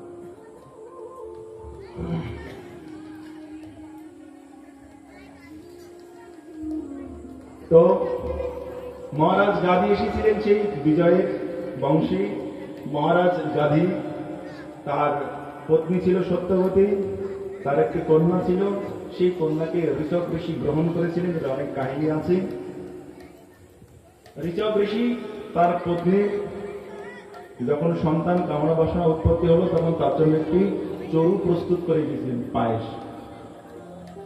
তখনই সত্যবতী বললেন যে নিশ্চয়ই তোমার পত্নী, তোমার পতি তোমার জন্য উত্তম সন্তানের লাভের জন্য উত্তম চরু প্রস্তুত করে গেছে। তোমার চরুটা আমাকে দাও, আমার চরুটা তুমি গ্রহণ করো। দুটো চরু প্রস্তুত করে গিয়েছিলেন তার মায়ের জন্য এবং তার জন্য। একটা ক্ষত্রিয় মন্ত্রে আর একটা ব্রাহ্মণ মন্ত্রে। এখন সেই ঋচক ঋষির পত্নী মায়ের প্রতি প্রেম বশতা হয়ে সেই তার চরুটি মাকে প্রদান করলেন। এই বিষয়ে যখন ঋচক ঋষি জানতে পারলেন, অত্যন্ত দুঃখিত হলেন। কারণ এখন তোমার গর্ভে যে সন্তান আসবে সে অত্যন্ত ক্রুদ্ধ স্বভাবের, ক্ষত্রিয় স্বভাব সম্পন্ন হবে। তার দ্বারা অনেক নিরীহ প্রাণ ধ্বংস হয়ে যাবে। এই প্রকার বিষয় যখন শ্রবণ করলেন, তিনি মর্মাহত হয়ে গেলেন। তার স্বামীর চরণে পড়ে তিনি বারবার ক্ষমা প্রার্থনা করলেন। তখন বললেন, ঠিক আছে, তোমার পুত্র হবে না, তোমার পুত্রের পুত্র এই প্রকার স্বভাবযুক্ত হবে। তো সেই ঋচক ঋষির পুত্র হল যমদগ্নি ঋষি। যমদগ্নির পুত্র পরশুরাম, যে পরশুরাম ঔদ্ধত্যপূর্ণ সমস্ত ক্ষত্রিয়গণকে তিনি 21 বার নিহত করেছিলেন। মহারাজ হরিহেয় তিনি পরাক্রমশালী ছিলেন। তার সমস্ত পুত্র আদি সন্তান সন্ততিগণকে এই ভগবান পরশুরাম 21 বার তিনি নিধন করেছিলেন। যারা যে সমস্ত ক্ষত্রিয়গণ ব্রাহ্মণ বিদ্বেষী হয়ে উঠেছিল, ব্রাহ্মণের প্রতি শত্রুভাব সম্পন্ন হয়ে উঠেছিল, অনিষ্ট কর্মের দ্বারা যারা সমস্ত জগৎকে দগ্ধীভূত করছিল, এই সমস্ত ক্ষত্রিয়গণকে তিনি ধ্বংস করলেন পরশুরাম। এরপরে চন্দ্রবংশীর প্ররবার পুত্র আয়ু। এই আয়ুর 6 জন পুত্র ছিল, তার ভিতরে জ্যেষ্ঠ পুত্র ছিল মহারাজ নহুষ। এই নহুষ একবার স্বর্গের রাজা ইন্দ্র হয়েছিল, কিন্তু সতীর চরণে অপরাধ করার জন্য সর্পজনী প্রাপ্ত হয়েছিল। এই নহুষের আবার 6 জন পুত্র ছিল, যদু ও জ্যোতি, যজাতি, সংয়তি, বিয়তি, কৃতি, এই প্রকারে 6 জন পুত্র ছিল। জ্যোতি তিনি সংসার ধর্ম পরিগ্রহ করেননি, তিনি ভগবানের আরাধনার জন্য তিনি বনে গমন করেছিলেন। ভগবানের চরণ পদ পদ্ম তিনি ধ্যান করে ভগবানের পরম পদ লাভ করেছিলেন। দ্বিতীয় পুত্র যজাতি, তিনি সংসার পরিগ্রহ করেছিলেন। এই যজাতির 4 জন পুত্র ছিল, তার ভিতরে জ্যেষ্ঠ যে পুত্র ছিল তার নাম যদু মহারাজ। যদু মহারাজ এই যজাতি এক সময় তিনি মৃগয়া করতে বনে গিয়েছিলেন। সেই সময় বনে গিয়ে ঘুরতে ঘুরতে তিনি দেখলেন একটি কুয়ার ভিতরে একটি কন্যা পড়ে আছে বিবস্ত্র অবস্থায়। তখন সেই কন্যাকে তিনি উত্তোলন করলেন। সেই কন্যাটি ছিল শুক্রাচার্যের কন্যা দেবযানী। সেই কন্যাকে যখন হাত ধরে তিনি উত্তোলন করলেন, তখন সেই কন্যা বললেন, আমাকে যখন আপনি স্পর্শ করলেন, অতএব এখন আর কোনো পুরুষ আমাকে আর গ্রহণ করবে না।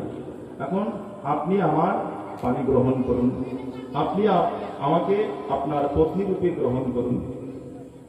মহারাজ যজাতি তাকে পত্নী রূপে গ্রহণ করেছিলেন এবং জিজ্ঞাসা করলেন, এই কুয়ার ভিতরে এই বিবস্ত্র অবস্থায় তুমি কেন পড়ে আছো?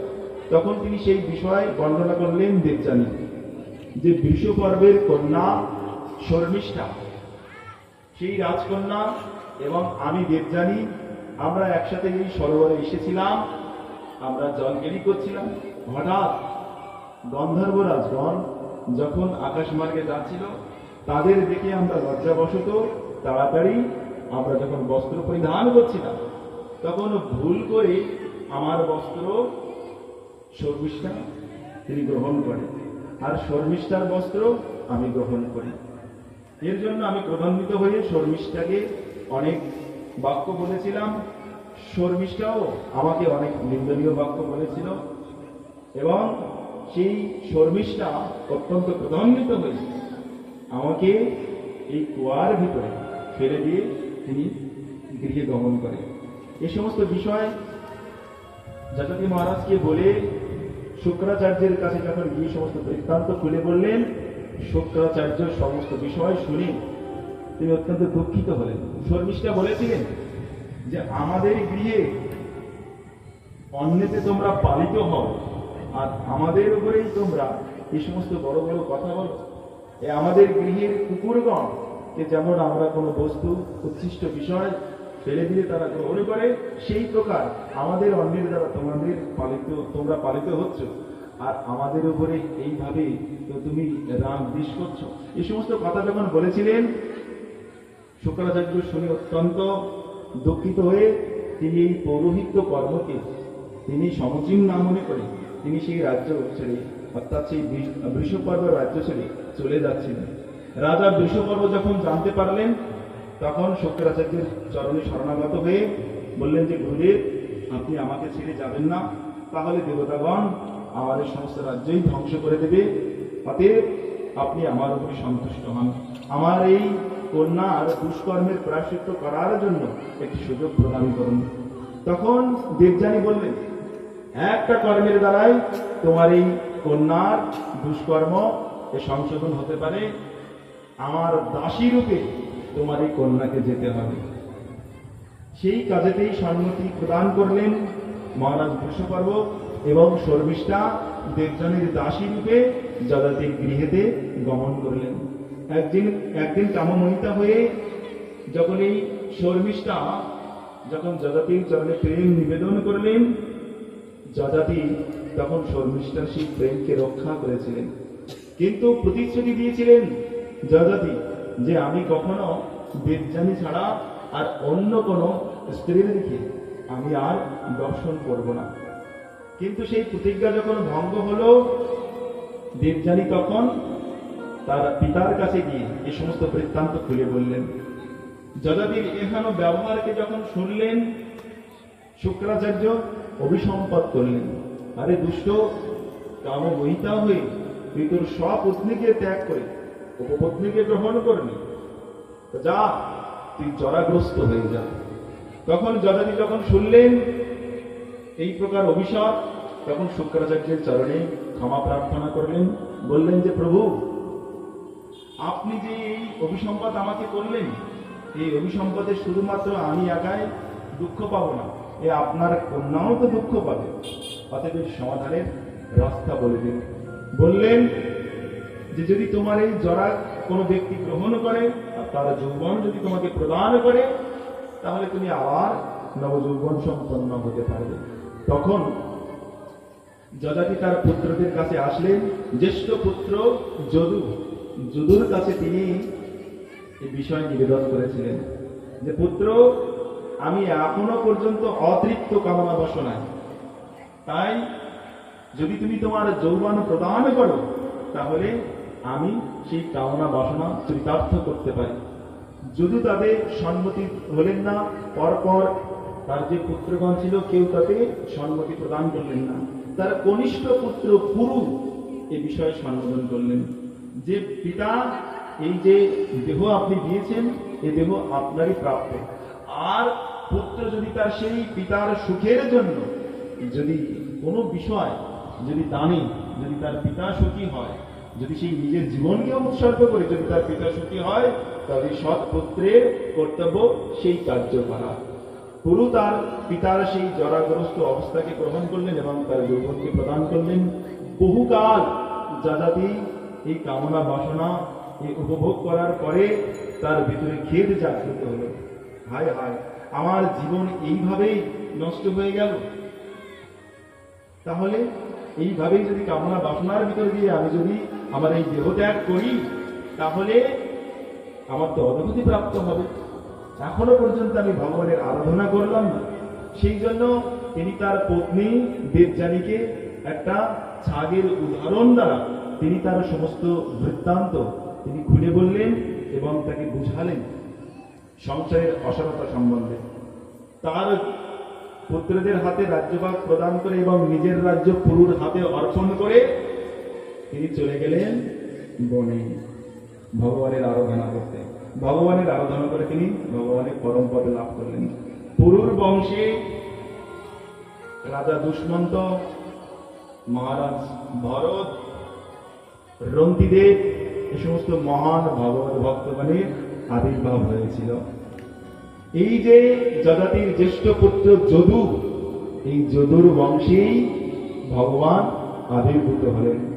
সুখদেব গোস্বামী মহারাজ পরীক্ষিতের কাছে চন্দ্র বংশের বর্ণনা করতে করতে যখন যদুর বংশে আসলেন, তখন মহারাজ বলছেন যে এখন আমি যদুর বংশের বর্ণনা করব।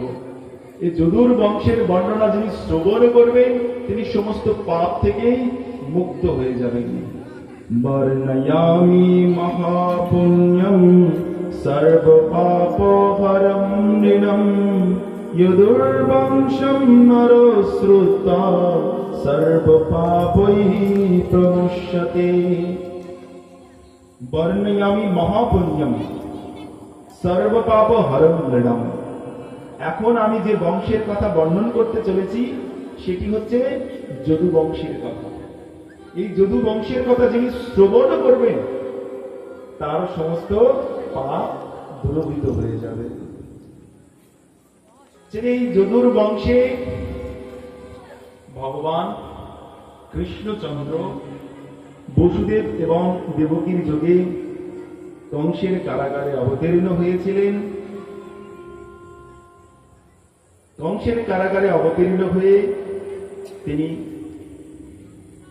ব্রজধামে গোকুলে নন্দের আলয়ে যশোদার দ্বারা পালিত হয়েছিলেন।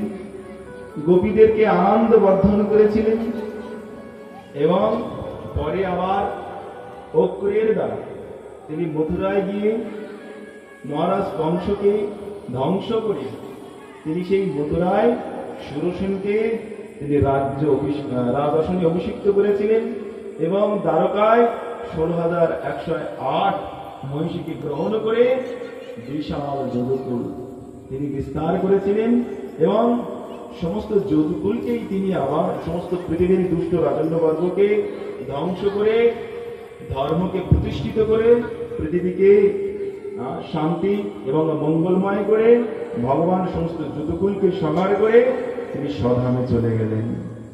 যখন মহারাজ পরীক্ষিত শ্রবণ করলেন কৃষ্ণ কথাই সংক্ষিপ্ত ভাবে মহারাজ পরীক্ষিতের চোখ দিয়ে দুচোখ দিয়ে তখন অস্ত্র বিসর্জন হতে লাগলো। প্রভু, আপনি চন্দ্র বংশের কথা, সূর্য বংশের কথা এবং অন্যান্য রজন্যবর্গের কথা অত্যন্ত বিস্তার রূপে আপনি বর্ণন করলেন, কিন্তু যে প্রভুর কথা শ্রবণের জন্য আমি উদ্গ্রীব আর সেই আমার প্রাণাধিক সেই কৃষ্ণের কথা, সেই যদুর বংশের কথা, সেই কৃষ্ণচন্দ্রের কথা যখন আসলো আপনি সংক্ষিপ্ত ভাবে সে বিষয়ে শ্রবণ করলেন। প্রভু, এই সংক্ষিপ্ত ভাবে কৃষ্ণ কথা শ্রবণ করে আমার তৃষ্ণার নিবারণ হলো না। প্রভু, আমি এই চন্দ্র বংশের কথা, ভগবান কৃষ্ণচন্দ্রের কথা আমি বিস্তার রূপে শ্রবণ করতে চাই। তখন নবম স্কন্ধে পরিসমাপ্ত করে দশম স্কন্ধে তখন ভগবানের আবির্ভাবের সূচনার কথা বলতে লাগলেন। সমস্ত পৃথিবী দুষ্ট রাজন্য বর্গের দ্বারা যখন উত্তপ্ত, সাধু সন্তগণ তখন বিভিন্ন আসরিক শক্তির দ্বারা তারা তখন পরাজিত, সমস্ত অসুরগণ তাদের বৈদিক ক্রিয়া আদি, যজ্ঞ কর্ম আদি সব নষ্ট করতে লাগলো। পৃথিবী দেবী সমস্ত দুষ্ট রাজন্য বর্গের ভারে ভারাক্রান্ত হয়ে উঠল। পৃথিবী দেবী গরুপ ধারণ করে তিনি ব্রহ্মার কাছে গিয়ে এবং সমস্ত দেবতাগণ এই কংস আদি সব দুষ্ট রাজন্য বর্গের কথাকে শ্রবণ করে এই তাদের অত্যাচারে অত্যাচারিত হয়ে সকলে একসাথে গাভী মাতার সাথে সমস্ত দেবতাগণ চললেন কার কাছে না, লোকপিতা ব্রহ্মার কাছে। ব্রহ্মার কাছে গিয়ে তারা সমস্ত এই দুঃখের কথা নিবেদন করলেন। পৃথিবী দেবী গাভী মাতার রূপ নিয়ে ভগবানের ব্রহ্মার চরণে তিনি সমস্ত দুঃখের কথা নিবেদন করলেন। ব্রহ্মা যখন সেই সমস্ত দুঃখের কথা শ্রবণ করলেন, সকলকে একসাথে নিয়ে গেলেন কোথায় না, সকলকে একসাথে নিয়ে গেলেন ক্ষীর সমুদ্রের তীরে। সেখানে গিয়ে পুরুষত্বের দ্বারা ভগবানের স্তুতি করতে লাগলেন। ব্রহ্মার সেই স্তুতি শ্রবণ করে ভগবান অত্যন্ত প্রসন্ন হলেন এবং দৈব বাণী করলেন কি না, আমি খুব শীঘ্রই বসুদেবের গৃহে অবতীর্ণ হব। তোমরা সমস্ত দেবতাগণ সেই বসুদেবের গৃহে গিয়ে জন্মগ্রহণ করো। কিছুকালের ভিতরেই আমি অবতীর্ণ হয়ে এই সমস্ত দুষ্ট রাজন্য বর্গগণকে আমি ধ্বংসপ্রাপ্ত করব, তাই তোমরা উদ্বিগ্ন হইও না। একথা স্বয়ং লোকপিতা ব্রহ্মাই কেবল শ্রবণ করেছিলেন। তিনি যে বিষয়ে শ্রবণ করলেন সে বিষয়ে দেবতা এবং সেই গাভীর উপধারী ধাত্রী দেবীকে তিনি বলতে লাগলেন, বসুদেবী গৃহে সাক্ষাৎ ভগবান পুরুষ পর, জানিষ্যন্তে তৎপ্রিয়ার্থম সম্ভবন্ত সুরস্ত্রিয়। বাসুদেবী গৃহে সাক্ষাৎ ভগবান পুরুষ পর, জানিষ্যন্তে তৎপ্রিয়ার্থম সম্ভবন্ত সুরস্ত্রিয়। তিনি সমস্ত দেবাঙ্গনাদেরকে এবং দেবতাগণকে আদেশ দিলেন, তোমরা শীঘ্রই যদুবংশে জন্মগ্রহণ করো। ভগবান যদুবংশে বসুদেবের গৃহে তিনি অবতীর্ণ হতে চলেছেন। পৃথিবীর সমস্ত ভারকে তিনি অপমাদন করবেন। সেই জন্য তার প্রিয়র্থ কার্য সাধনের জন্য তোমরা সকলে যদুবংশ গিয়ে অবতীর্ণ হও। ভগবান খুব শীঘ্রই বসুদেবের গৃহে জন্মগ্রহণ করছেন। একথা যখন সমস্ত দেবতাগণ এবং ধাত্রীদেবী শ্রবণ করলেন, তাদের প্রাণে যেন পুনরায় যেন নতুন করে প্রাণ সঞ্চার হলো। সেই মৃতপ্রায় প্রাণে যেন প্রাণের সঞ্চার হলো। তারা সকলে আনন্দ চিত্তে যে যার স্থানে চলে গেলেন। অপেক্ষা করতে লাগলেন কখন ভগবান আবির্ভূত হবেন। ভগবান এমনি এমনি আবির্ভূত হয় না, ভগবানকে পাওয়ার জন্য অপেক্ষা করতে হয়, ভগবানকে পাওয়ার জন্য আরাধনা করতে হয়, ভগবানের চিন্তায় নিমগ্ন থাকতে হয়, ভগবানের কথায়, ভগবানের চিন্তায়, চেতনায়, সেবায় যদি যোগযুক্ত থাকতে পারি, ভগবান অবশ্যই অবতীর্ণ হবেন আর কিছুক্ষণের ভিতরে। তাই তো ভগবান কৃষ্ণচন্দ্রের সেই বিষয় জন্ম বৃত্তান্ত মহারাজ পরীক্ষিতের কাছে বর্ণন করছেন সুখদেব গোস্বামী পাল। সেই সময় মথুরা মণ্ডল এবং সুরমণ্ডল, সুরসেন তিনি অভিষিক্ত হয়ে, রাজসনে অভিষিক্ত হয়ে সেই মথুরাপুরীকে এবং সুরসেন মণ্ডলীকে তিনি পালন করছিলেন। মথুরা মণ্ডলী সেই সময় যাদবদের দ্বারাই বিস্তরিত ছিল। সেই সময় সুরের পুত্র বসুদেব এবং দেবকীর পুত্র কন্যা দেবকী,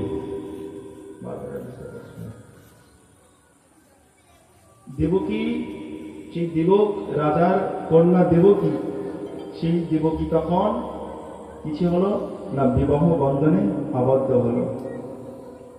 উগ্রসেনের পুত্র কংস, এই কংস নিজেই তিনি কি করছেন না, এই সুরের পুত্র বসুদেব এবং যে দেবক রাজার কন্যা দেবকী আর জ্যেষ্ঠ ভ্রাতা কংস, তার খুড়তুত বোন, সেই বোনকে নিজে থেকে তিনি সেই বিবাহ কার্য আদি সুসম্পন্ন করছেন।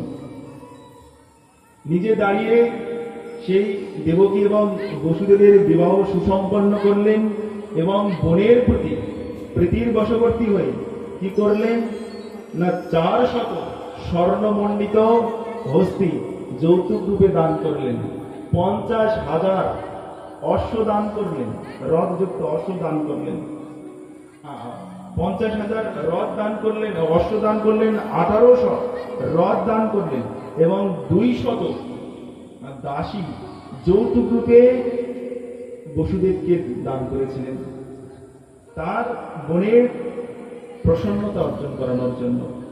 এই সমস্ত যৌতুক আদি দান করে মহারাজ কংস নিজেই সেই সারথীর আসনে অবস্থান করলেন। সারথীর কার্যটি অত্যন্ত নিন্দনীয় কার্য, কিন্তু বোনের সেই হিতার্থে প্রসন্নতার জন্য কি করলেন না, সেই কার্যকে তিনি গ্রহণ করলেন। সারথীর কার্যকে নিজেই সেই রথকে পরিচালনা করে নববিবাহিতা সেই বসুদেব এবং দেবকীকে নিয়ে তিনি চলেছেন, বর এবং বধূকে নিয়ে রথের সারথীর কার্য করে তিনি নিয়ে চলেছেন। এইভাবে যেতে যেতে কিছু দূর পর্যন্ত যখন গেছেন, তখন আকাশে দৈব বাণী হলো, কি না রে মূর্খ, তুমি যাকে এই রথে উপবেশন করিয়ে নিয়ে যাচ্ছ, সেই দেবকীর অষ্টম গর্ভের সন্তান তোমার মৃত্যুর কারণ হবে। যে কংস বোনের হিতার্থের জন্য 400 স্বর্ণমণ্ডিত হস্তি, 50,000 অশ্ব, 1800 রথ আর 200 দাসীকে তিনি প্রদান করেছিলেন, এক মুহূর্তের ভিতরে সেই বোনের স্নেহ ভালোবাসা সমস্ত বিষয় ভুলে গিয়ে তিনি তখন দেবকীর কেশ আকর্ষণ করলেন, হাতে খড়গ উত্তোলন করে দেবকীকে ধ্বংস করার জন্য তখন উদ্গ্রীব হলেন। বসুদেব মহারাজ দেখলেন মহারাজ কংস দেবকীকে হত্যা করতে উদ্ধত, সেই জন্য বসুদেব মহারাজ কি করলেন, মহারাজ কংসের বন্দনা করলেন।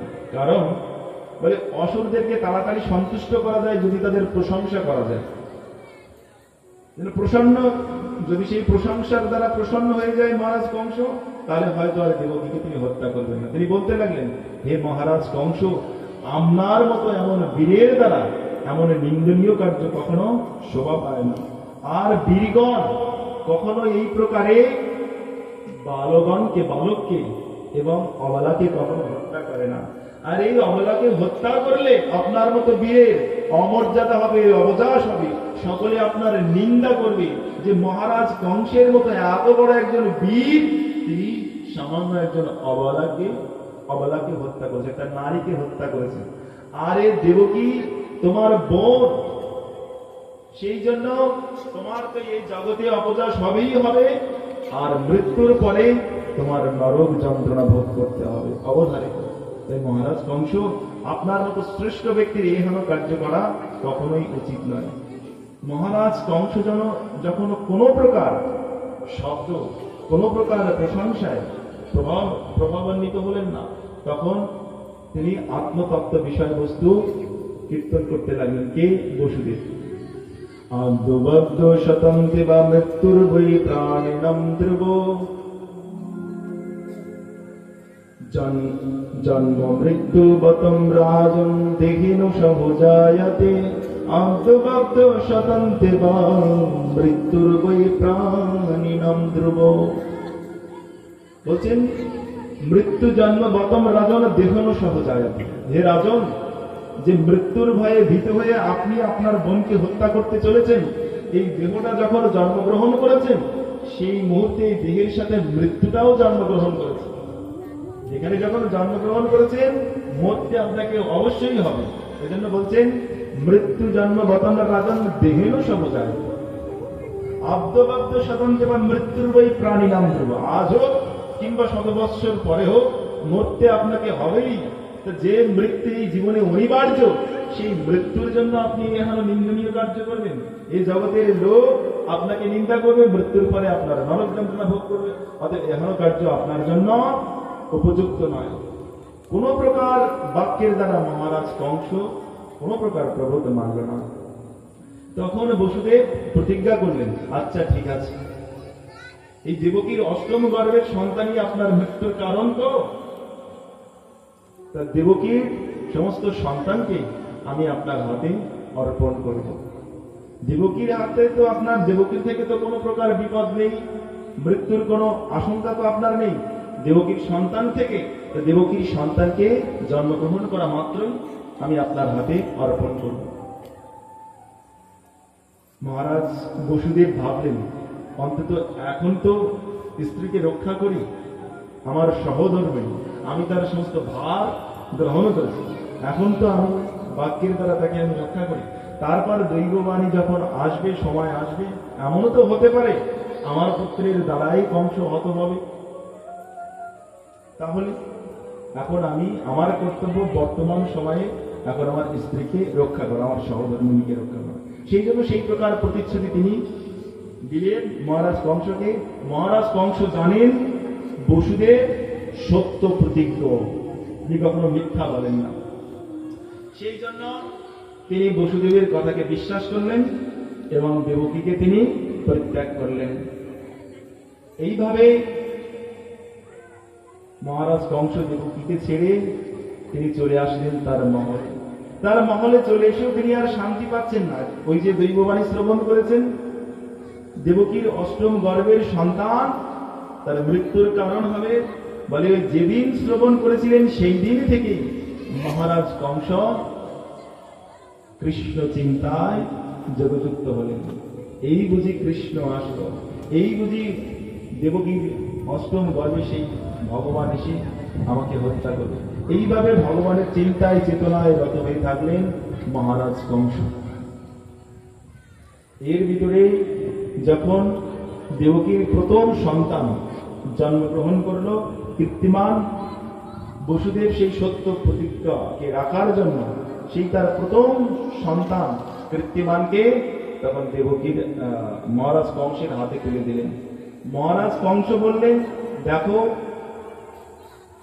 বসুদেব, এই তোমার প্রথম সন্তান থেকে তো আমার কোনো প্রকার বিপদ নেই।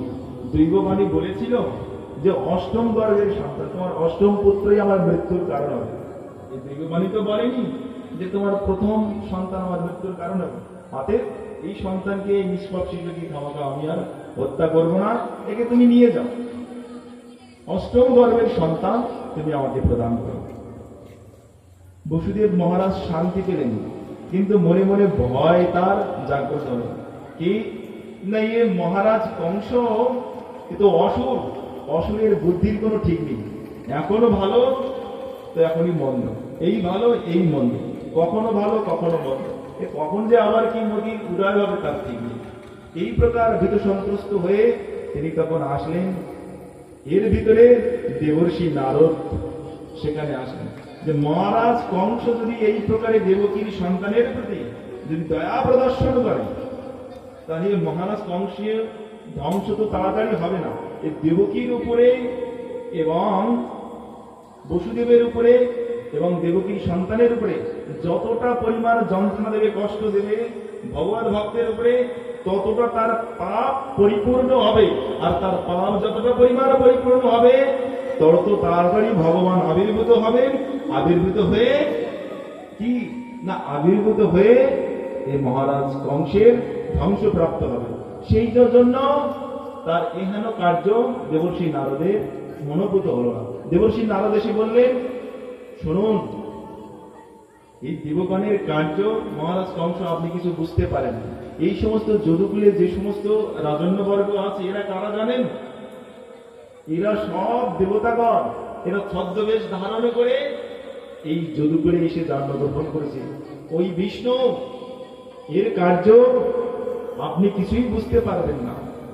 যেমন ধরুন একটা অষ্টদল পদ্ম, সেই অষ্টদল পদ্মের কোন পাপড়িটা প্রথম এবং কোন পাপড়িটা অষ্টম, এটা অষ্টদল পদ্মকে দেখে বোঝা যায়? বোঝা যায় না। একটা অষ্টদল যুক্ত পদ্ম কিংবা একটা অগ্নিখণ্ডকে যদি একটা দড়িতে বেঁধে যদি ঘোরানো হয় অলকা চক্রবদ্ধ হবে, তা সেই চক্রাকারে ঘোরার সময় বোঝা যায় এটা প্রথম কোনটা শেষ কোনটা? বোঝা যায় না। তাই এই দেবতাদের যে কথা, এই কথায় আপনি বিশ্বাস করবেন না। এই যদি আপনি পিছন দিক থেকে গুনে আসেন, তাহলে কিন্তু এই প্রথমটাই অষ্টম হবে। এই অষ্টদল পদ্মকে আপনি যে পাপড়ি থেকে শুরু করবেন গণন করার, সেখান থেকেই কিন্তু প্রথম, আর যেখানে গিয়ে শেষ হবে সেখানে অষ্টম। এই প্রকার অষ্টদল যুক্ত সেই পদ্মের দ্বারা কংসের বুদ্ধিকে ভ্রমিত করলেন দেবর্ষি নারদ। কেন না, ভগবত ভক্তের উপরে যে কংসের উৎপীড়ন, বলে এ যদি সেই দেবকী বসুদেবের উপরে অত্যাচার যদি বেড়ে যায়, তাহলে ভগবান তত তাড়াতাড়ি মর্তে অবতীর্ণ হবেন এবং কংসের নিধন করবেন। এই জন্য দেবর্ষি নারদ এই প্রকার শব্দ বললেন। অমনি মহারাজ কংস ক্রোধান্বিত হয়ে দেবকী এবং বসুদেবকে কারাগারে আবদ্ধ করলেন। আর সেই কৃত্তিমান পুত্রকে তিনি তার সেই পা দুটো ধরে আছাড় মেরে সেই নিষ্পাপ শিশুকে হত্যা করলেন। এইভাবে এক এক করে 6টি পুত্রকে ধ্বংস করলেন। এই কৃত্তিমান আদি যে 6টি পুত্রের কেন ধ্বংস হলো, এর কারণ আছে। কাল আমরা এই কারণ সম্পর্কে শ্রবণ করব। যতক্ষণ না পর্যন্ত 6 পুত্রের নিধন না হয়, ততক্ষণ পর্যন্ত বলরাম আবির্ভূত হয় না। বলরাম আবির্ভূত না হলে কৃষ্ণচন্দ্র আবির্ভূত হয় না। সেই কারাগারের ভিতরে দেবকী এক এক করে সেই পুত্রদেরকে নিজের চোখের সামনে তিনি ধ্বংস হতে দেখছেন। দেবকীর সমস্ত হৃদয় জুড়ে, সমস্ত ভাবনা চিন্তায় তখন ভয় এসে যেন উপস্থিত হয়েছে। এই বুঝি কংস আমার পুত্রদের ধ্বংস করল, এই বুঝি কংস আমাদের পুত্রদের ধ্বংস করল। সারা কারাগারটাই যেন শোকাচ্ছন্ন, দুঃখের একটা পরিবেশ সৃষ্টি হয়েছে। অন্ধকারময় হয়ে গেছে দেবকীর জীবন, ভয়ে ভারাক্রান্ত দেবকী। ঠিক এই সময়ে যখন ভগবানের শেষ অবতার, যখন বলরাম সেখানে আসলেন, তখন দেবকী অত্যন্ত আনন্দিত হলেন। যখন ভগবানের শেষ অবতার দেবকীর গর্ভকে আশ্রয় করলেন, দেবকী তখন সমস্ত ভয় শোক সব দূরীভূত হয়ে গেল। সেই অন্ধকার কারাগারের যে সমস্ত পরিবেশ, সে সমস্ত পরিবেশ পরিবর্তন হয়ে গেল। অন্ধকার কারাগার যেন উজ্জ্বল আলোয় উদ্ভাসিত হয়ে উঠল। ঠিক এই সময় ভগবান তার যোগমায়াকে আদেশ দিলেন, দেবকীর সপ্তম গর্ভকে আকর্ষণ করে তুমি রোহিণীর গর্ভে স্থাপন করো। আর এই কার্য যখন তুমি করবে, এই কার্যের জন্য জগতে তোমার পূজা প্রাপ্ত হবে। তোমার জগৎ অনেক নামে তোমার চরণ বন্দনা করবে। তুমি দেবী, দুর্গা, অম্বিকা, কাত্যায়নী, বিভিন্ন নামে তুমি এই জগতে পরিচিত হবে এবং বিভিন্ন জায়গায় লোকগণ তোমার পূজা করবেন, তোমার অর্চনা করবে, তোমার চরণ পদপদ্ম বন্দনা করবে। ভগবানের আদেশে যোগমায়া দেবকীর সেই সপ্তম গর্ভকে আকর্ষণ করে রোহিণীর গর্ভে স্থাপন করলেন। রোহিণীর গর্ভে যখন স্থাপন করলেন, এদিকে কারাগারে হাহাকার রব উঠল। দেবকীর সপ্তম গর্ভ পাঠ হয়েছে। মহারাজ কংস হতাশ হয়ে গেলেন যে দেবকীর সপ্তম গর্ভ পাঠ হয়েছে, অতএব এই পুত্রকে আমার আর ধ্বংস করতে হলো না, ওই এমনি এমনি ধ্বংস প্রাপ্ত হয়েছে। এখন সময় এসেছে দেবকীর অষ্টম গর্ভে। মহারাজ কংস এখন উদ্ভাসিত, অত্যন্ত সংকুচিত, কিসে না ভয়ে উদ্বিগ্ন হয়ে আছে যে কখন সেই দেবকীর অষ্টম গর্ভের সন্তান আসবে আর সেই দেবকীর অষ্টম গর্ভের সন্তানকে আমি ধ্বংস করব।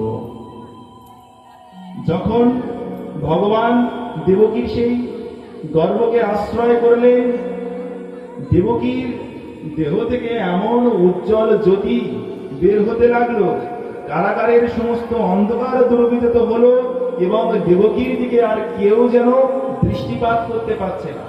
কারাগারের কোন প্রহরীগণ আর দেবকীর দিকে তাকাতে পারছেন না। মহারাজ কংস প্রতিদিন এসে পর্যবেক্ষণ করেন, দেবকীর এই অষ্টম গর্ভের সন্তান আমার হত্যার কারণ হবে, এই জন্য প্রতিদিন এসে পর্যবেক্ষণ করেন, কিন্তু দেবকীর দিকে আর মহারাজ কংস তাকাতে পারছেন না।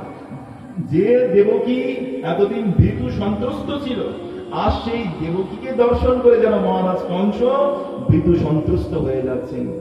এই প্রকার যখন সেই অষ্টম গর্ভে ভগবান আশ্রয় গ্রহণ করলেন, ভগবানের আসার যখন শুভ সময় সূচনা হলো, তখন সমস্ত দেবতাগণ আসলেন কোথায় না কংসের কারাগারে দেবকীর সন্নিকটে। কিসের জন্য না দেবকীর সেই গর্ভকে বন্দনা করার জন্য, দেবকীর গর্ভকে স্তুতি করার জন্য। দেবগণ ভগবানের সেই আগমনের আগে দেবকীর গর্ভকে তারা স্তুতি করেছিলেন, এই জন্য তার নাম হয়েছিল গর্ভস্তুতি।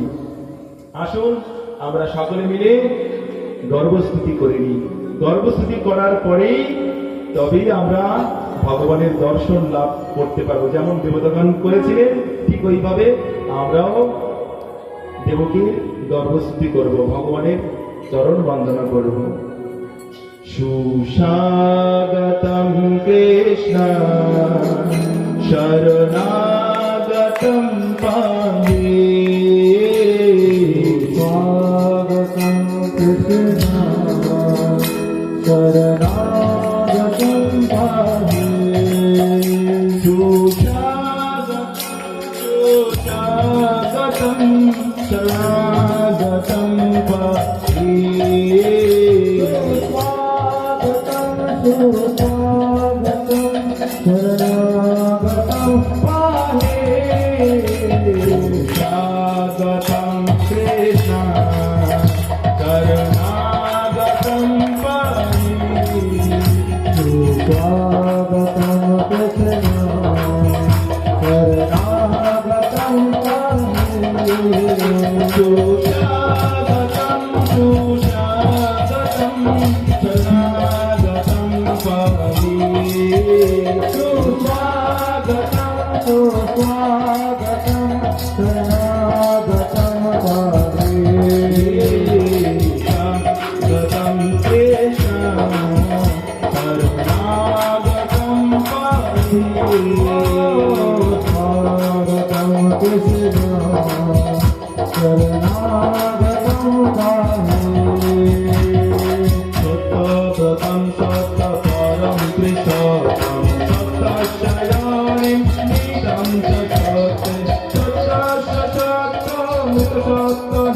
नेत्रं सत्तात्मकां तं शरणं प्रपन्ना सत्ततं सत्तपरं त्रिशोकं सत्तशयोनिं नीलं च शोकं सत्तशशात्रं सत्तात्मकां तं शरणं प्रपन्ना सत्ततं कृष्ण शरणागतं पाहि स्वागतं कृष्ण शरणागतं पाहि सुस्वागतं सुस्वागतं शरणागतं पाहि स्वागतं सुस्वागतं शरणागतं पाहि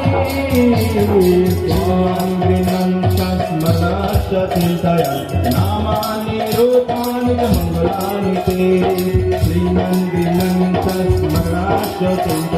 नामानि रूपाणि च मङ्गलानि ते क्रियाशु यश्चरणारविन्दरूपाविष्णु चेता नववधू कल्पते श्रीमन्दिरं नामानि रूपाणि च मङ्गलानि ते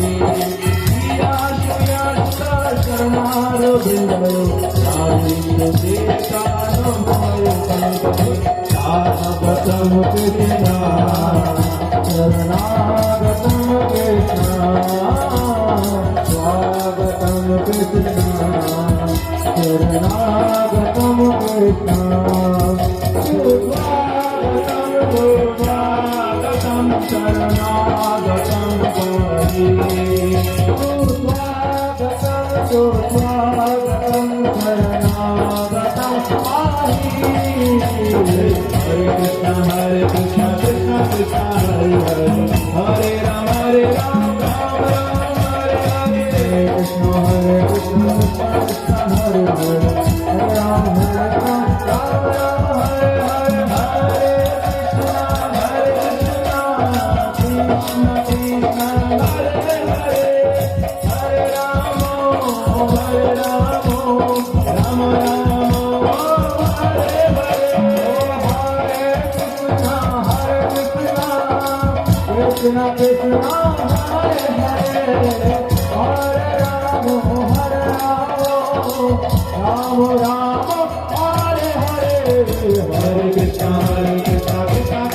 हरे हरे हरे राम राम राम हरे कृष्ण कृष्ण कृष्ण हरे हरे हरे राम राम राम हरे हरे हरे कृष्ण कृष्ण कृष्ण हरे हरे हरे राम राम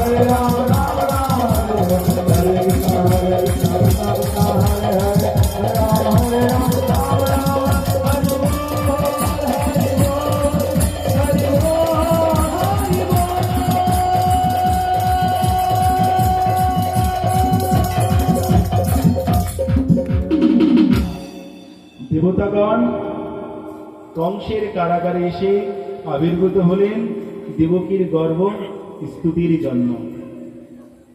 গর্ভ স্তুতি দেবতাগণ করে গেলেন, কারণ বলে এই গর্ভের এক সময় মনে দুঃখ ছিল যে ভগবান, তিনি এই গর্ভদেবী এক সময় ভগবানের কাছে গিয়েছিলেন, গিয়ে ভগবানের কাছে যে বিষয় নিবেদন করেছিলেন যে প্রভু, আমাকে আপনি সৃষ্টি করেছেন, কিন্তু আমাকে কেউ স্বীকার করতে চায় না। সাধুগণ যত এই জগতের ভোগী কামী দুষ্ট ব্যক্তিগণ, তারা একমাত্র আমাকে স্বীকার করে, কিন্তু আপনার কোন ভগবত ভক্তগণ আমাকে স্বীকার করতে চায় না। কিরকম বলে, ভগবান আমাকে এই কৃপা করো যেন আর মাতৃগর্ভে আমার জন্মগ্রহণ না করতে হয়। সকলে মাতৃগর্ভ থেকে উদ্ধারের জন্য প্রচেষ্টা করে, সাধন করে। তা প্রভু, যদি অসুরগণকে শুধু আমি লাভ করলাম, কোনো ভগবত ভক্তগণকে যদি লাভ না করতে পারলাম, তাহলে আমার জীবন ধারণ করার কি সার্থকতা হলো? এ সকলে আমাকে নিন্দা করে, যত অনিষ্টকর ব্যক্তিগণ আমাকে স্বীকার করে। তা প্রভু, এই জগতের নিন্দার হাত থেকে আপনি আমাকে রক্ষা করুন। ভগবান তখন সেই গর্ভদেবীকে আশীর্বাদ দিয়েছিলেন, আজ থেকে আর তোমাকে কেউ নিন্দা করবে না, আজ থেকে তোমাকে সকলে স্তুতি স্তুতি করবে বলে কখন?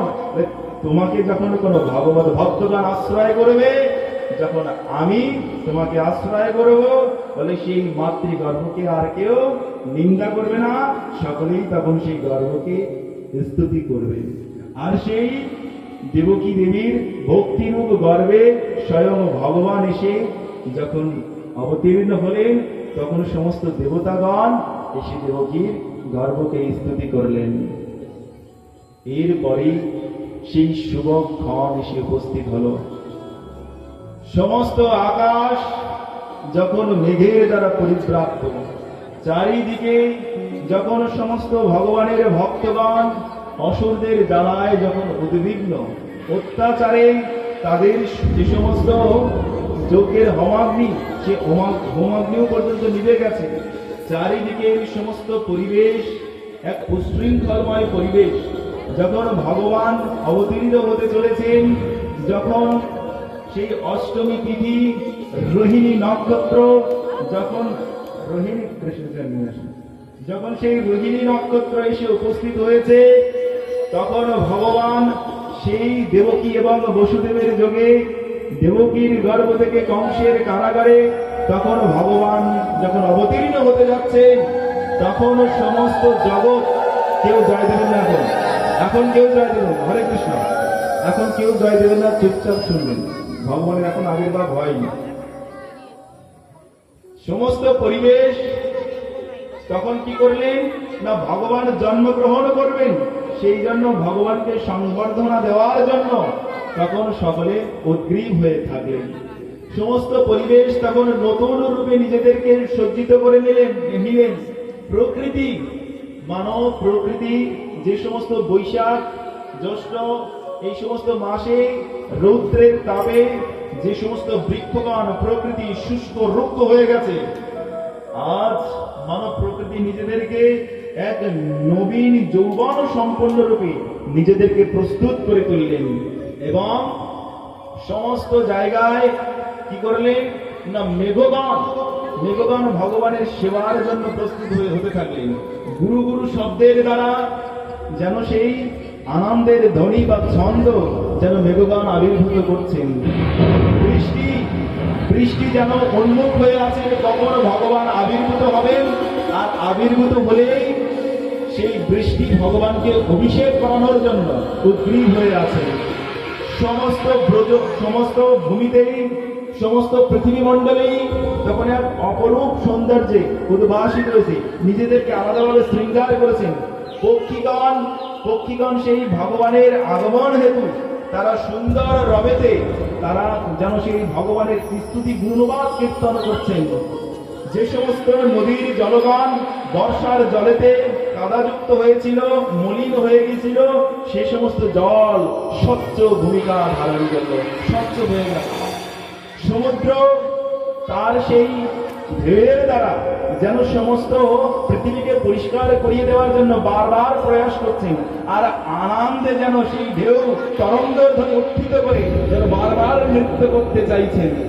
এইভাবে সমস্ত পৃথিবী মণ্ডল তখন ভগবানকে স্বাগতম জানানোর জন্য সকলে উদ্গ্রীব হল। শুভ মুহূর্ত, শুভক্ষণে রোহিণী নক্ষত্র এবং অষ্টমী তিথি যখন এসে উপস্থিত হলো, তখন সেই দেবকীর গর্ভের থেকে ভগবান শ্রীকৃষ্ণ আবির্ভূত হলেন। জয় ভগবান শ্রীকৃষ্ণ কি। আমাদের সম্মুখে ভগবান শ্রীকৃষ্ণ এসে আবির্ভূত হয়েছে। আসুন এখন আমরা ভগবানের স্তুতিতে যুক্ত হই। কৃষ্ণ দেব ভগবন্তং বন্দে, কৃষ্ণ দেব ভগবন্তং বন্দে, কৃষ্ণ দেব ভগবন্তং বন্দে, কৃষ্ণ দেব ভগবন্তং বন্দে। মন মানস মধুকর মোর পয় নিজ পদ পঙ্কজ মকরন্দে। মাধুকর মোর পয় নিজ পদ পঙ্কজ মকরন্দে। কৃষ্ণ দেব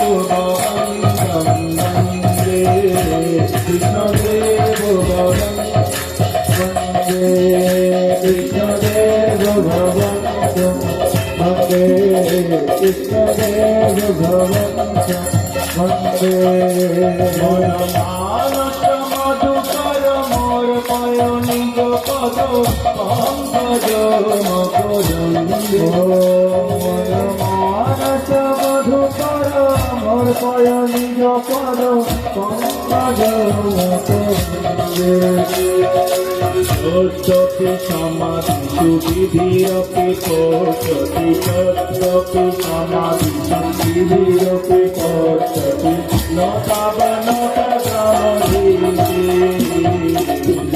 সত্যপি সমাধি সুবিধিরপি সকলে একটা ভাষা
দেব ভবন্তং